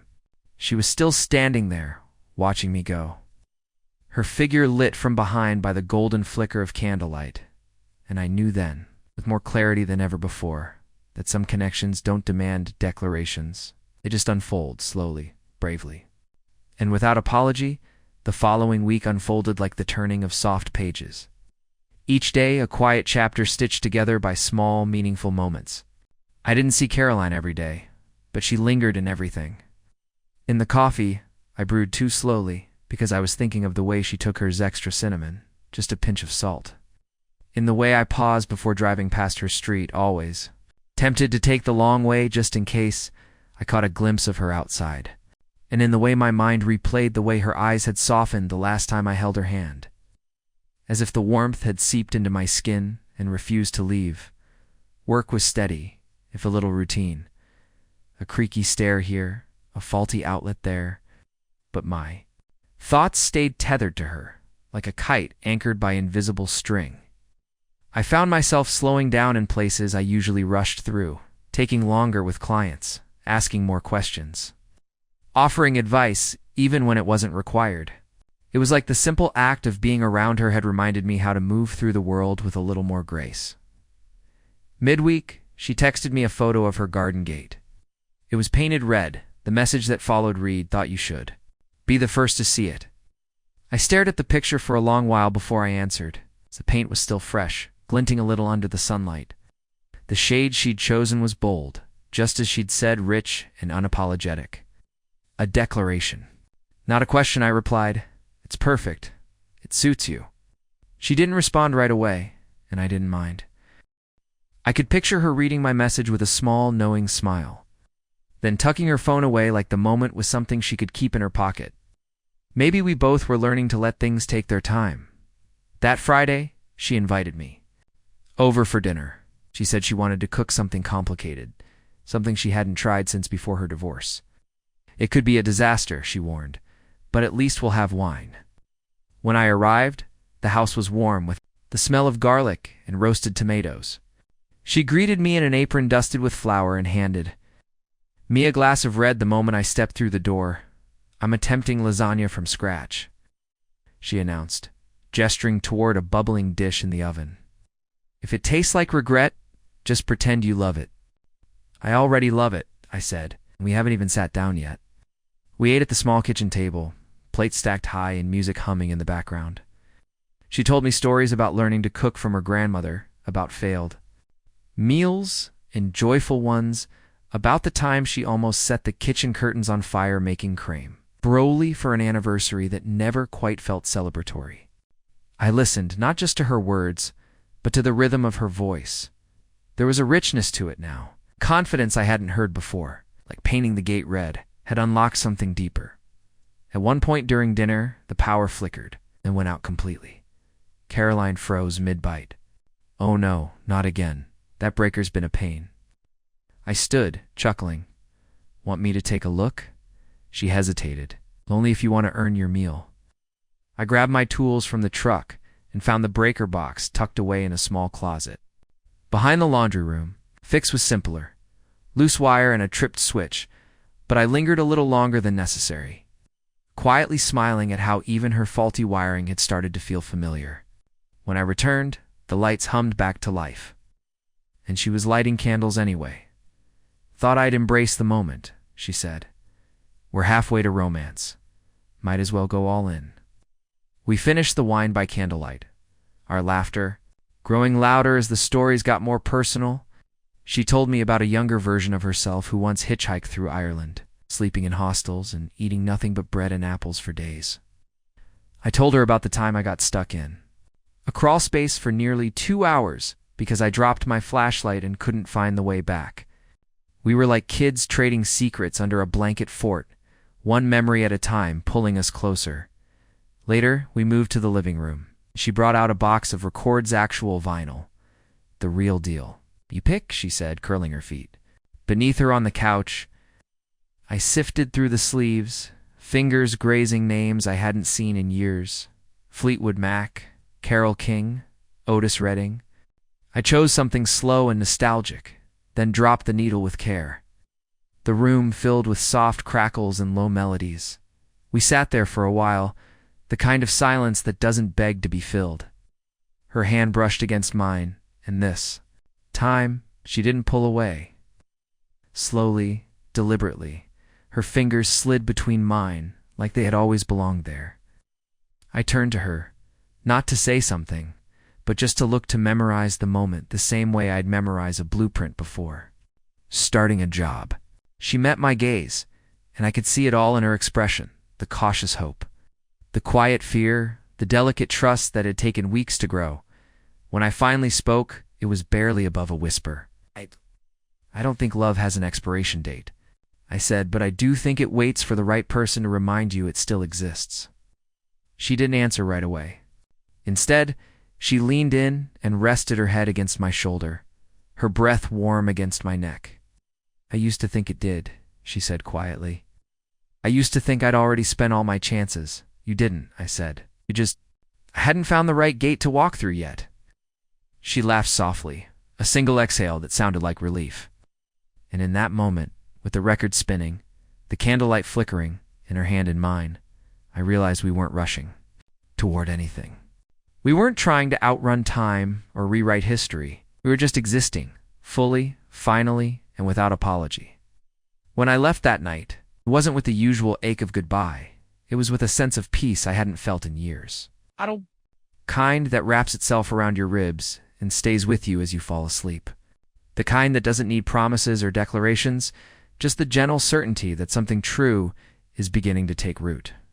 Over the next few days, life took on a rhythm I hadn't realized I'd been missing. There was something almost musical about it, a quiet cadence where each note wasn't loud or urgent, but mattered deeply in how it connected to the next. I'd wake up earlier than usual, sip my coffee slower, and check my phone without even thinking, half hoping for a message. From Caroline. Sometimes there was a photo of a flower blooming in her garden. Song lyrics, she said, reminded her of our conversation, or even just a simple thinking of you. And other times there wasn't. But even in the silence, I felt her presence. Like the way sunlight lingers behind your eyelids long after you've looked away, she wasn't someone who demanded space or time or energy. She was someone who invited it. Every interaction felt intentional. Every glance carried weight. She didn't rush through things, and being around her made me start to slow down too. For the first time in a long while, I found myself living. In moments instead of chasing them. It was a Wednesday afternoon when she called. I was finishing a job across town. I was patching drywall for an older couple who insisted I take home a slice of banana bread when I was done. My phone buzzed in my pocket, and when I saw her name flash on the screen, something in me lifted without effort. "Hey," I answered, already smiling. "Do you have plans tonight?" she asked. Her voice was light, but there was something underneath it, nervous energy. Maybe hope. "Nothing I can't cancel," I said honestly. "What's up?" She hesitated for just a second. "I have something I want to show you. Something from before. But I need you to see it now. I think I'm ready." My curiosity sparked immediately, but I didn't press her. "Bell right," I said. "What time?" 7. We're something comfortable. I'll probably need boots." That evening, I showed up at her place, dressed like I might be working on something messy. Jeans, flannel, old boots with scuffs from 100 jobs before this one. She greeted me on the porch with a flashlight and a blanket tucked under her arm. "We're going to the old greenhouse," she said, handing me the light. "It's about a 5-minute walk through the trees. Hope you're not afraid of a little dust." I laughed and followed her, the trail behind her house winding through a patch of woods I hadn't realized existed. The sun was dipping low behind the trees, and by the time we reached the small clearing, the last golden light of the day was just brushing the tops of the branches. The greenhouse was old, its glass panels clouded with time, ivy curling up along the edges, the door hanging slightly off its hinges. "This was my mom's," she said quietly. "She built it with my dad when they bought this place. We used to grow everything: tomatoes, herbs, wildflowers. After she passed, I couldn't come here. I tried a few times, but it felt like opening a door I wasn't ready to walk through." I stood beside her as she pushed open the door. The hinges groaned, but it held. Inside, the air was musty, but not unpleasant. There were remnants of life everywhere: cracked pots with dry soil, faded seed packets, an old watering can covered in rust. In one corner, a small wooden table sat with a faded blue stool, and a journal lay closed on top, the leather worn, soft with age. She stepped inside slowly, like she was afraid the memory might swallow her whole. I stayed by the entrance, giving her space. She moved to the table, opened the journal, and ran her fingers over the first page.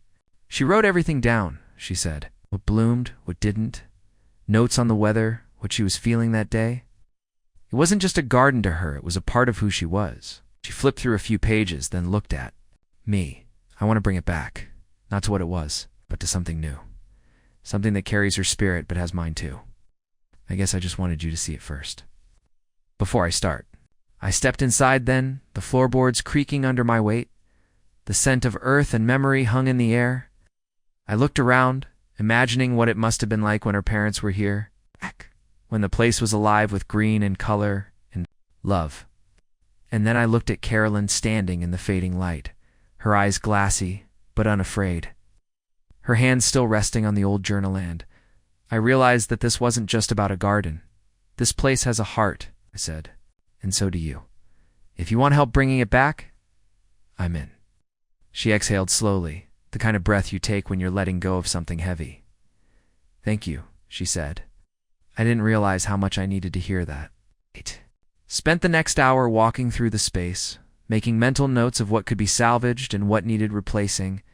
She talked about what she wanted to plant: lavender, sunflowers, maybe some strawberries. Something soft, something bright, and something sweet. She said with a grin. I laughed and told her that sounded like a perfect combination. As the sky grew darker, we sat on the old stool and shared the blanket she'd brought. The flashlight rested beside us, casting a soft glow across the glass walls. We didn't say much, didn't need to. Sometimes healing doesn't require conversation, just presence, just sitting beside someone in a broken place and choosing to believe in the possibility of growth. When we finally stood to leave, she looked back at the greenhouse one last time. I think this is going to be good, she said. But good, I nodded. The best things usually are. We walked back in comfortable silence, the crunch of leaves beneath our boots, the only sound. When we reached her house, she turned to me with a look that felt both brave and uncertain. I'm still figuring all of this out, she said. The garden, my heart, everything. But I'm glad you're here while I do. And I answered simply, I'm not going anywhere. She leaned in then, her forehead resting against mine. It wasn't a kiss, but it was something just as intimate. Promise exchanged not in words, but in breath and stillness. As I drove home, that night, I thought about how love doesn't arrive in grand gestures or perfect timing. It arrives in layers. In honesty, in quiet places that ask to be seen before they're ready to bloom again. And maybe that was the gift we were giving each other, not perfection, not certainty, but patience. The weekend came and brought with it a soft breeze, the kind that tugged at your shirt and carried the scent of distant rain, though the skies stayed clear. I spent most of Saturday morning at the hardware store, picking up supplies I didn't urgently need: extra screws, garden gloves, a new trowel, and maybe a part of me was just hoping I'd run into Caroline there, her hair pulled back, her hands brushing against seed packets. But I didn't. So I went home, laid everything out in the garage, and stared at it like a man preparing for a job he wasn't quite sure how to begin. By early afternoon, I gave in and texted her. Just something simple. Thinking about the greenhouse. Ain't let me know if you want company getting started. Expected she might be busy or need more time. Maybe the emotional weight of opening that door again hadn't quite settled yet. A few minutes later, her reply came, come by around 4. I made iced tea. When I arrived, she was already outside, the greenhouse door propped open, sleeves rolled up, and a broom in her hand. She looked different not because her clothes had changed, or her hair was done any special way, but because she looked rooted. Like just being near that old glass house had given her a kind of clarity. She greeted me with a smile, a light sheen of sweat on her brow, and handed me a pair of gloves. We've got some digging to do, she said, and just like that, we began. We cleared out old soil, swept broken shards of terracotta pots into a bucket, wiped down what glass we could, and tore out the stubborn ivy that had crept through the cracked foundation. We didn't talk much at first. The work filled the space between us, our rhythm forming in sync, one person lifting, the other sweeping, one person bending, the other passing tools. It wasn't glamorous, but it was real, tangible. The kind of effort that reminded you of who you are and what you're capable of when someone simply stands beside you without rushing. Eventually, the sun began to dip, casting gold over everything. We took a break, sitting side by side on overturned buckets just outside the greenhouse door. She handed me a tall glass of iced tea, beads of condensation dripping down the side. "You ever fix something that didn't really want to be fixed?" she asked suddenly. I looked at her, then back at the greenhouse. "All the time," I said. "But usually, it's not about fixing it back to what it was. It's about figuring out what it wants to be next." She nodded slowly, and I could see that she wasn't talking about the greenhouse anymore. And I wasn't really talking about tools or broken hinges either. After the break, we planted the first of what would be many things: a few sprigs of lavender, some basil, and tiny marigold starters that she'd picked up earlier that week. As we pressed the roots into fresh soil, she hummed under her breath. I didn't recognize the tune, but it stayed with me anyway that night. After we'd packed up and I was loading the last of the tools into the truck, she walked over, brushing dirt from her jeans. "I meant what I said earlier," she told me, about trying again. "I don't know what this is between us or where it's going. I'd like to keep figuring it out, if you're still willing." There was something almost childlike in her expression, not naive, but vulnerable. It was hopeful in a way that required courage to say out loud. I set the toolbox down and looked at her for a moment, taking her in fully the way the porch light framed. Her hair, the trace of soil under her fingernails, the soft curve of her smile that had nothing to prove. "I'm willing," I said. "I've been willing." She stepped closer then, close enough that I could feel her warmth but didn't touch me. Instead, she reached up and gently tucked a loose thread from my sleeve back into place. "Learning that not everything has to be rushed," she said. "Sometimes it's okay to let it unfold." I leaned down then, slowly, cautiously, giving her time to pull away if she wanted. But she didn't. Her lips met mine in a kiss that was unhurried, certain and quiet in the way only the most sincere moments can be.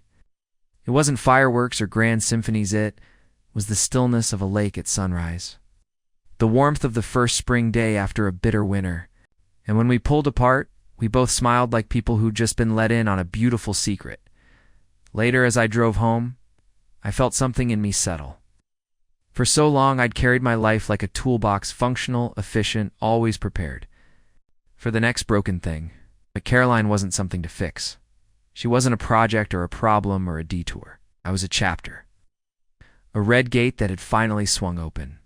A story that was still being written, one gentle page at a time. And I realized then, the kind of peace I hadn't known before, that sometimes love doesn't come with certainty. It doesn't show up with blueprints or guarantees. Sometimes it arrives late, wearing old jeans and carrying soil-stained gloves. Sometimes it speaks softly and plants things that won't bloom for weeks. That's okay. Because love isn't about being right on time. It's about showing up. Again and again, with your hands open and your heart willing. The following week felt like walking through a dream that was finally beginning to feel real. Not the kind of dream that comes in flashes or fades when the alarm goes off, but the kind that builds gradually. It's quietly stitching itself into the fabric of your daily life until you look around and realize it's just there. I found myself waking up with a kind of calm I hadn't known in years. Not because everything was perfect, but because something about Carolyn's, something about Oozfelt, rooted in something honest. She wasn't trying to be anything she wasn't, and neither was. Most of our time together now revolved around the greenhouse project. The foundation was still cracked in places, and we needed to level the floor before anything else went in. Caroline, stubborn as ever, insisted on being involved in every step. She didn't want it handed to her, and she didn't want it done for her. She wanted to earn this restoration the same way she was trying to earn her way back into trusting life again. One morning, we met early. Before the sun was fully up, she wore an old hoodie that hung off one shoulder, her hair tucked under a baseball cap. "I figured we'd beat the heat," she said, handing me a thermos of black coffee, "and maybe get the foundation done before noon." We worked in comfortable silence, occasionally trading tools and wiping sweat from our foreheads with dirt-smudged sleeves. Every now and then she'd pause, glance at me, and smile, not the kind of smile you give to fill space, but the kind you share when you don't need words. I'd return it, knowing we were saying something to each other even if we never spoke a single syllable around midday. We sat on the grass beside the greenhouse, tired but content. She stretched her legs out in front of her and leaned back on her hands. "I forgot how satisfying physical work is," she said. "I mean, I'm sore in muscles I didn't know I had, but there's something about seeing progress like this. You dig, you scrape, you level, and there it is done." "Exactly," I said. "It's honest. Doesn't pretend to be anything else." She picked up a pebble and rolled it between her fingers. "You ever think relationships should be more like that?" I looked at her, thoughtful. "I think the good ones are, or at least they should be." She nodded, then tossed the pebble gently into the grass. "My ex used to buy me flowers after every argument, like clockwork. And for a while, I convinced myself that was love. That love was apologizing just the right way.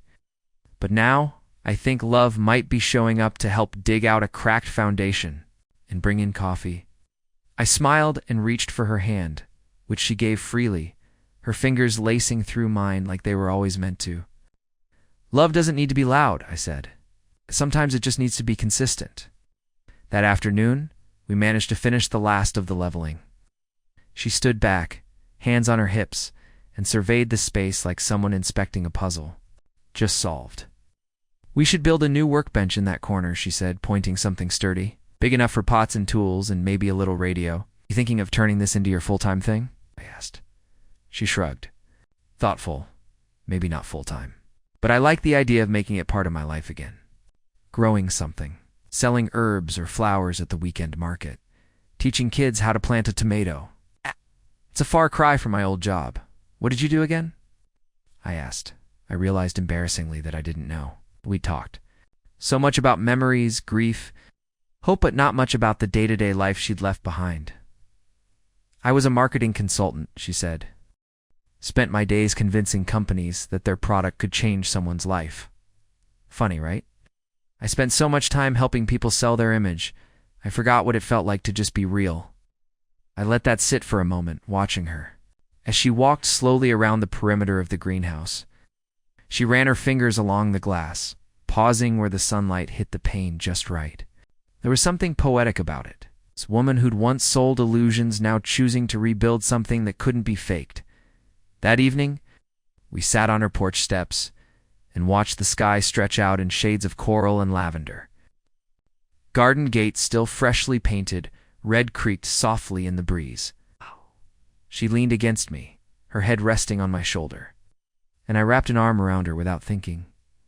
"You know," she said, her voice barely more than a whisper, "I used to wonder if I'd ever feel anything real again. Like truly real. It's not nostalgia or loneliness pretending to be love, but this. With you. Right. It doesn't feel like I'm reaching backward."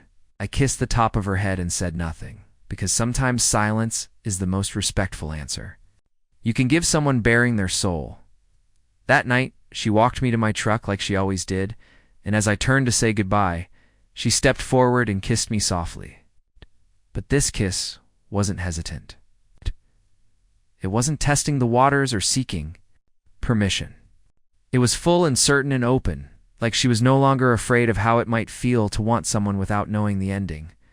As I drove off, headlights illuminating the quiet country road, I caught a glimpse of her in the side mirror still, standing by the mailbox, arms crossed over her chest, but smiling.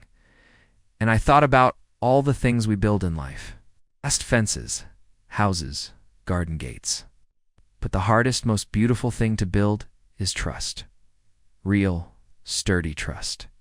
The kind that takes time, missteps, long silences, and deep breaths. The kind that grows from patience, not pressure. And I was beginning to understand that this was exactly what Caroline and I were doing. We weren't rushing toward labels or guarantees. We weren't pretending to be something we weren't.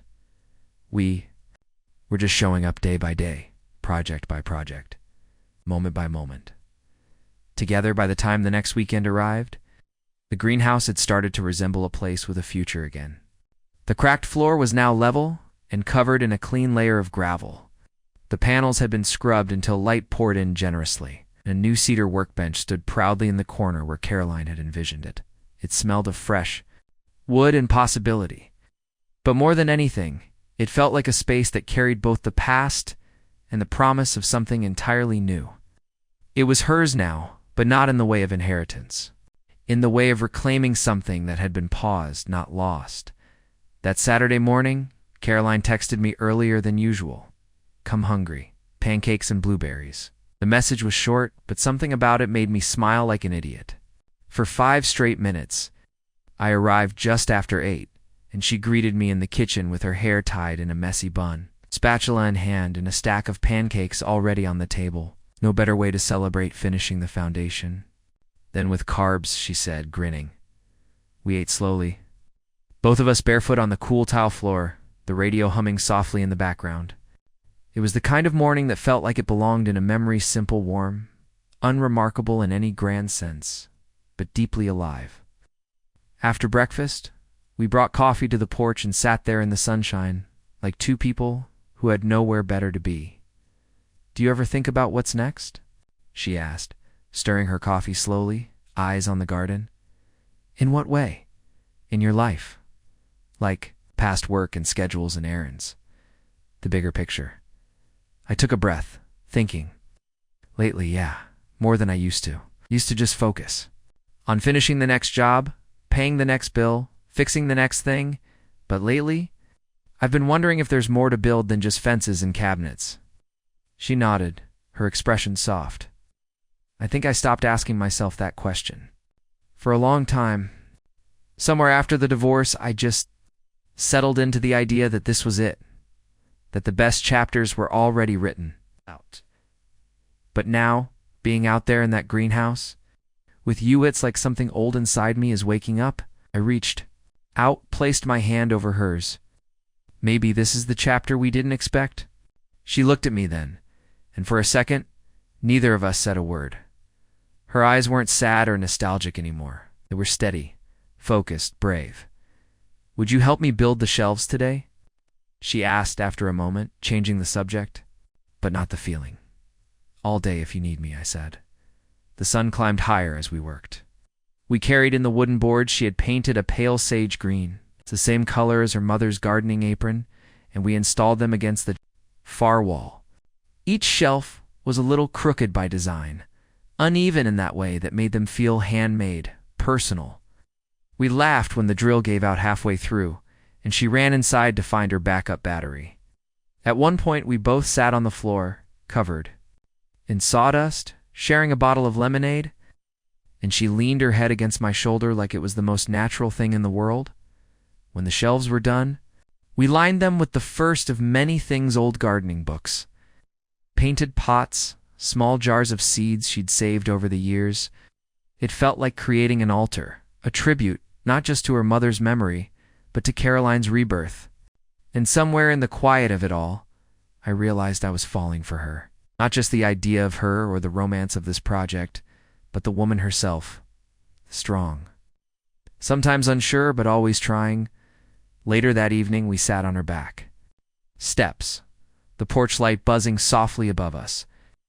Fireflies blinked in the distance like little flickers of magic. "There's something I want to ask you," she said quietly, turning toward me. "Anything." She hesitated, then took a breath. "Do you think love has an expiration date? Like ... Do we get a window, and once it closes, that's it?"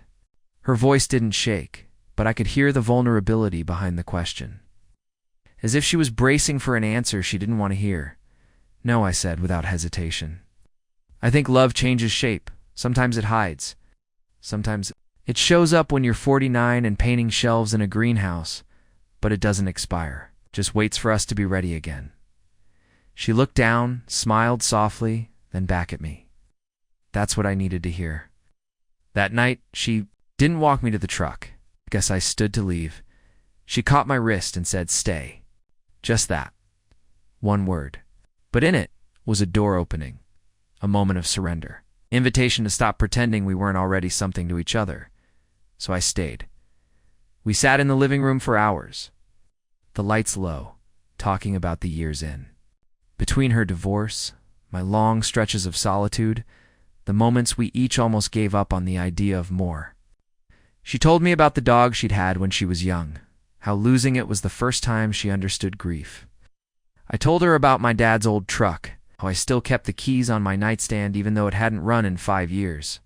Eventually, our words gave way to silence, not because there was nothing left to say, but because we didn't need to fill the air to be understood. She curled up beside me on the couch, her head resting against my chest. And I held her there until her breathing deepened and her body relaxed completely into mine. I watched her sleep for a long time, brushing her hair gently behind her ear, listening to the slow rhythm of her breath. In that moment, I wasn't thinking about what came next or what label this was or whether we were rushing or crawling. I was just there, present, whole. And it struck me that maybe love didn't need fireworks or declarations or even certainty. Maybe love was this holding someone in the quiet and choosing not to let go. Outside, the wind shifted slightly, rustling the leaves of the garden gate we'd fixed together not long ago. And I realized something else. Gates weren't meant to stay shut forever. They were made to open, just like hearts. The morning light filtered through the living room curtains like it had crept in on tiptoes, soft and golden, and for a moment, I didn't move. Caroline was still asleep in my arms, her body curled gently against mine, one hand resting over my heart, as if anchoring herself to something real. I'd spent years waking up in silence, to the whir of a ceiling fan or the hum of an old refrigerator. Always alone, always halfway between dreams and duties. But this was different. It was quiet, yes, but not empty. It felt whole, and I didn't want to disturb it. Eventually, she stirred, eyes fluttering open as a small smile spread across her face. "Good morning," she whispered, voice raspy from sleep, but full of something soft, something settled. "Morning," I whispered back. She sat up slowly, brushing hair from her face and looking around the room as if to confirm it hadn't been a dream. Then she looked back at me and said, "You stayed. I told you I would." There was no rush that day, no urgent project to tackle or cracked post to fix. We made breakfast together, moving in that easy rhythm people fall into when the need to impress has long since passed. She handed me a cup of coffee with both hands, like it was more than just a drink like. It was an offering, and I accepted. It the same way, grateful and quiet.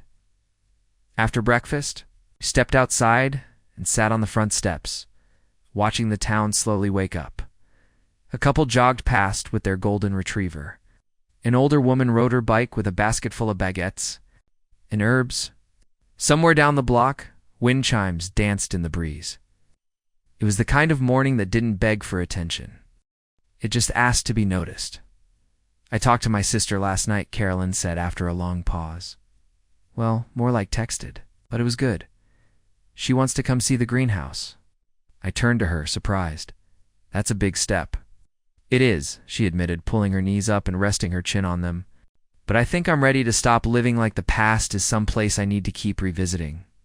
I want her to see where I am now, who I am now." "I think she'll be proud," I said. "I know I am." She looked at me then with a kind of warmth that wasn't born overnight. Tit was the kind that built itself brick by brick, like a foundation finally cured. "You know, when you first showed up to fix that gate, I thought you were just another passing face, someone I'd make small talk with and forget by next week." I chuckled. "Guess I didn't follow the plan." "Oh," she said, smiling. "You didn't, and I'm glad." We spent the rest of the day doing small things, watering the plants, sweeping the porch, placing a cracked pane in the greenhouse.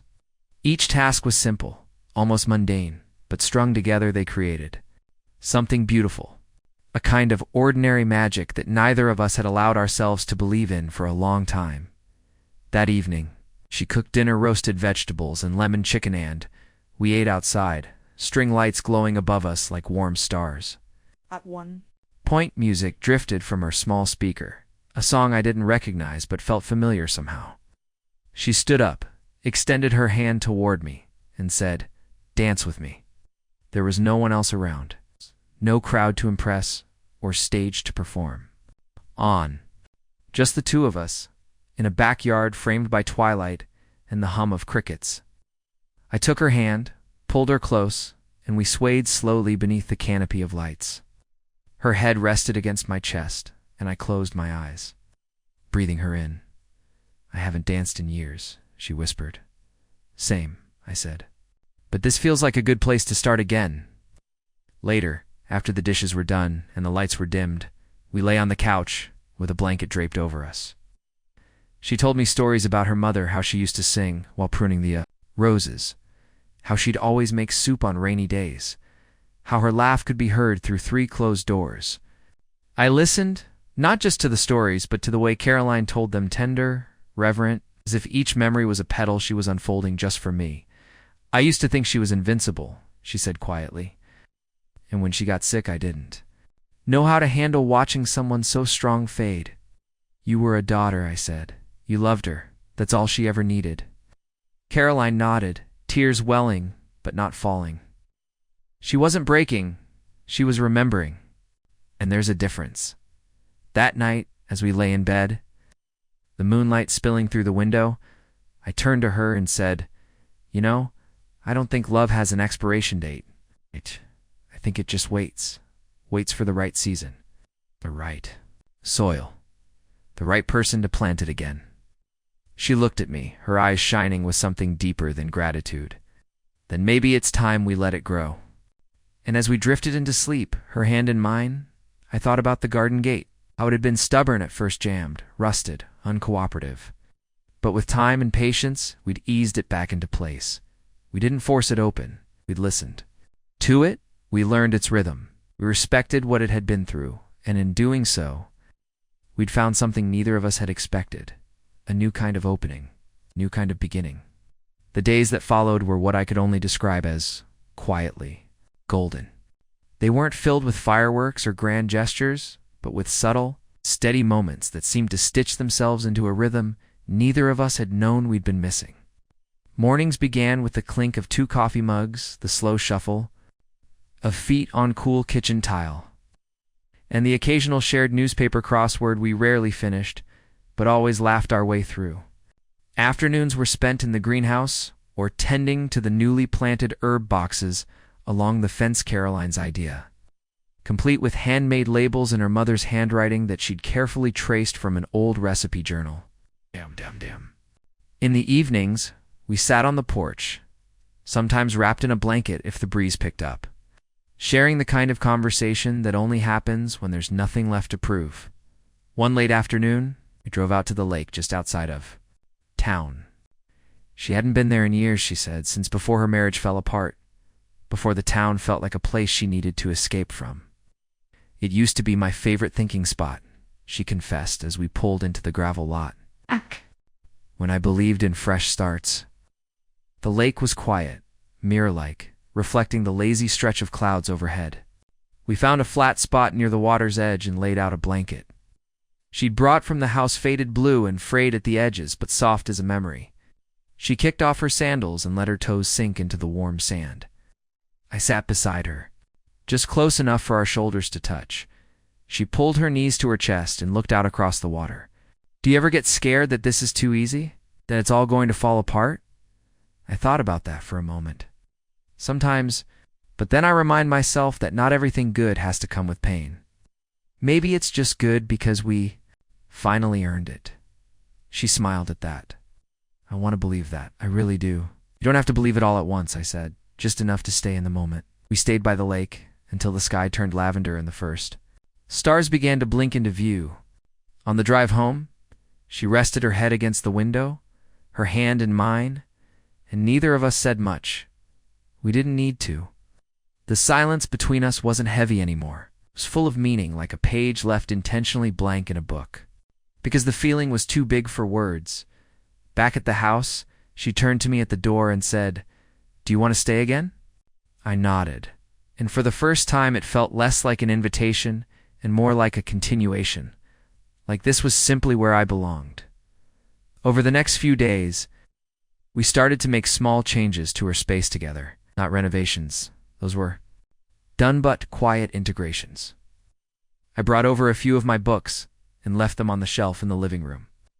She cleared a drawer in the bathroom without a word. I noticed a framed photo of us from the greenhouse now sitting on her bedside table. It was subtle, almost imperceptible, the way our lives were beginning to weave together. But it was happening all the same. One afternoon, as we painted the trim of the guest room, soft linen color she chose after much deliberation, she said, "I never thought I'd enjoy this part of life." The slowing down, the in-between moments, what changed? I asked, wiping a smudge of paint off her cheek with my thumb. She looked at me, her eyes warm and certain. Later that evening, we were sitting on the porch swing when a familiar car pulled into the driveway. Her sister Caroline stood up, nerves dancing across her face. "She's really here," she whispered. "She's here," I said, standing beside her. "And so are you. You've got this." The reunion was hesitant at first, careful. But it didn't take long before the tension softened into shared laughter and the kind of shorthand only siblings know. They walked through the greenhouse together, her sister trailing her fingers along the shelves, marveling at the light and the plants and the work that had gone into it all. "She'd be proud," her sister said quietly. "Mom would have loved this." "I hope so," Caroline replied, her voice steady but thick with emotion. We ended the evening around the fire pit, sipping tea and swapping old family stories. Caroline's sister leaned over at one point and said to me, "I don't know what happened between you two or how it started, but thank you. She's glowing again." "She did that on her own," I said. "I just happened to be here when she realized it." After her sister left, Caroline stood with me under the stars and said, "I was terrified to let anyone see me again, like really see me. But you never flinched." "I saw the best parts first," I said. "Then I saw the hard parts. None of it made me want to look away." She stepped closer, her hand finding the space over my heart. "You've been good to me," she said softly. "You've been good for me," I answered. There was no dramatic crescendo, no need for sweeping declarations. Just us, in the quiet, in the real. Two people who had carried their share of scars but had somehow found their way to each other, not despite those wounds but because of them, as we went inside and locked the front door behind us. I looked over at the garden gate through the window. It stood closed now, not as a barrier, but as a choice. It had once been the thing that brought me to her doorstep.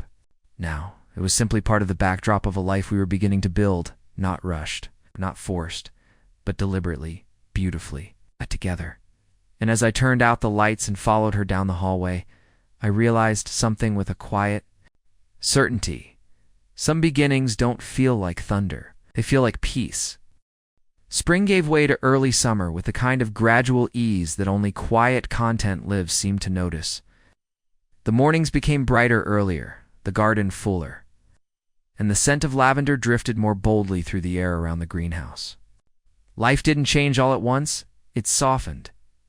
It deepened. The pace wasn't rushed, but deliberate. Like both of us were finally letting the days unfold on their own time instead of trying to bend them into something we weren't ready for. Caroline and I had found something real, not a sudden romance or a cinematic explosion of passion, but a rooted daily kind of closeness. Something made of shared breakfasts, dirt under our nails, long talks after dusk, and the kind of silence that feels like safety. That garden gate, once the beginning of everything, now stood as part of the background. She kept a hanging basket of snapdragons on one side of it, and I'd quietly oiled the hinges so that it swung with the ease of a breath. It was no longer broken, and in a strange way, neither were we. We were both still healing in quiet places, wounds not always visible. Griefs we didn't always name out loud, but we had learned how to be kind to those broken parts, and kinder still to each other. One morning I woke before her. The sun hadn't fully risen yet, just a dull gray glow stretching across the edge of the horizon. I slipped out of bed, trying not to wake her, and stepped out onto the porch. The air was cool and quiet, with only the early hum of birds starting their day. I took a deep breath, wrapped a flannel over my shoulders, and walked barefoot across the dewy grass to the greenhouse. Inside, the glass panels caught the early light like soft prisms. The plants had grown fuller, stronger. A tiny tomato vine had finally started bearing fruit, and the rosemary Caroline loved to clip for dinner had doubled in height. I stood there for a long time, thinking not just about her, but about myself. About the man I was when I showed up at her door that first day with my toolbox and guarded smile. I hadn't known I was lonely then. I just thought I was used to being alone. But she saw past all of that. She had the patience to wait through my silences, to match the rhythm of my steps, even when I walked slower than most. She never demanded I speak before I was ready. And in return, I showed up for her, in her fears, in her doubts, and eventually, in her dreams. That night, over dinner, she asked me something I hadn't expected. We were sitting by the window, candles flickering, and the sound of soft jazz playing low in the background. She looked up from her plate and said, "Do you ever miss your old life?" The question hit me gently, like she hadn't meant to shake me with it, but was simply curious. I thought about the years I'd spent drifting from job to job, never staying long enough to be more than a familiar stranger. I thought about the silence of those long drives home, the way I used to measure my days in invoices and lunch breaks. Then I looked across the table at her barefoot, wearing one of my old shirts, laughing at something small just moments before, and I said, "No, I think I was just waiting for this one to start." She smiled, but it was different this time. It wasn't the playful, coy smile I'd grown used to, or even the quiet, thankful one she wore when I surprised her with something thoughtful. This one was full, deep, the kind of smile you give when you know you found your place that weekend. We hosted a small dinner with a few of her friends, nothing fancy, just a table set under string lights, bowls of roasted vegetables, and music drifting from an old speaker. Her neighbor, Mrs. Callahan, the one who always peeked over the fence to gossip, pulled me aside at one point and said, "She's been different since you arrived, softer, but stronger too. You must be doing something right." I didn't know what to say to that. I hadn't come here to change anything. I'd just shown up. But maybe sometimes that's all it takes to show up, and to keep showing up, especially when someone's used to being left behind. That night, after the guests had gone and the dishes were soaking in the sink, we stood on the porch watching. The last of the candles burned down. She leaned into me, her hand tucked into the crook of my arm, and whispered, "Remember when I asked you if love had an expiration date?" I nodded. Double quotes. "Well," she said softly, "I don't think it does. I think timing matters. I think we find each other when we're finally ready to not just be loved, but to give it to." "I'm glad we're here now," I said. "Me too." As summer stretched forward, we didn't label anything. We didn't make big announcements. We didn't rush into declarations. We simply kept living together, thoughtfully, carefully. I started keeping a toothbrush in her bathroom. She began picking up 2 of everything at the grocery store. We planted more vegetables. She asked if I'd help her build a small reading nook by the bay window. I said yes, before she even finished the sentence. Sometimes love isn't fireworks or grand symphonies. Sometimes it's just soft music in the kitchen and someone remembering how you take your tea. Sometimes it's a man fixing a garden gate and a woman asking a question that hangs in the air like a bridge between 2 lives waiting to be connected.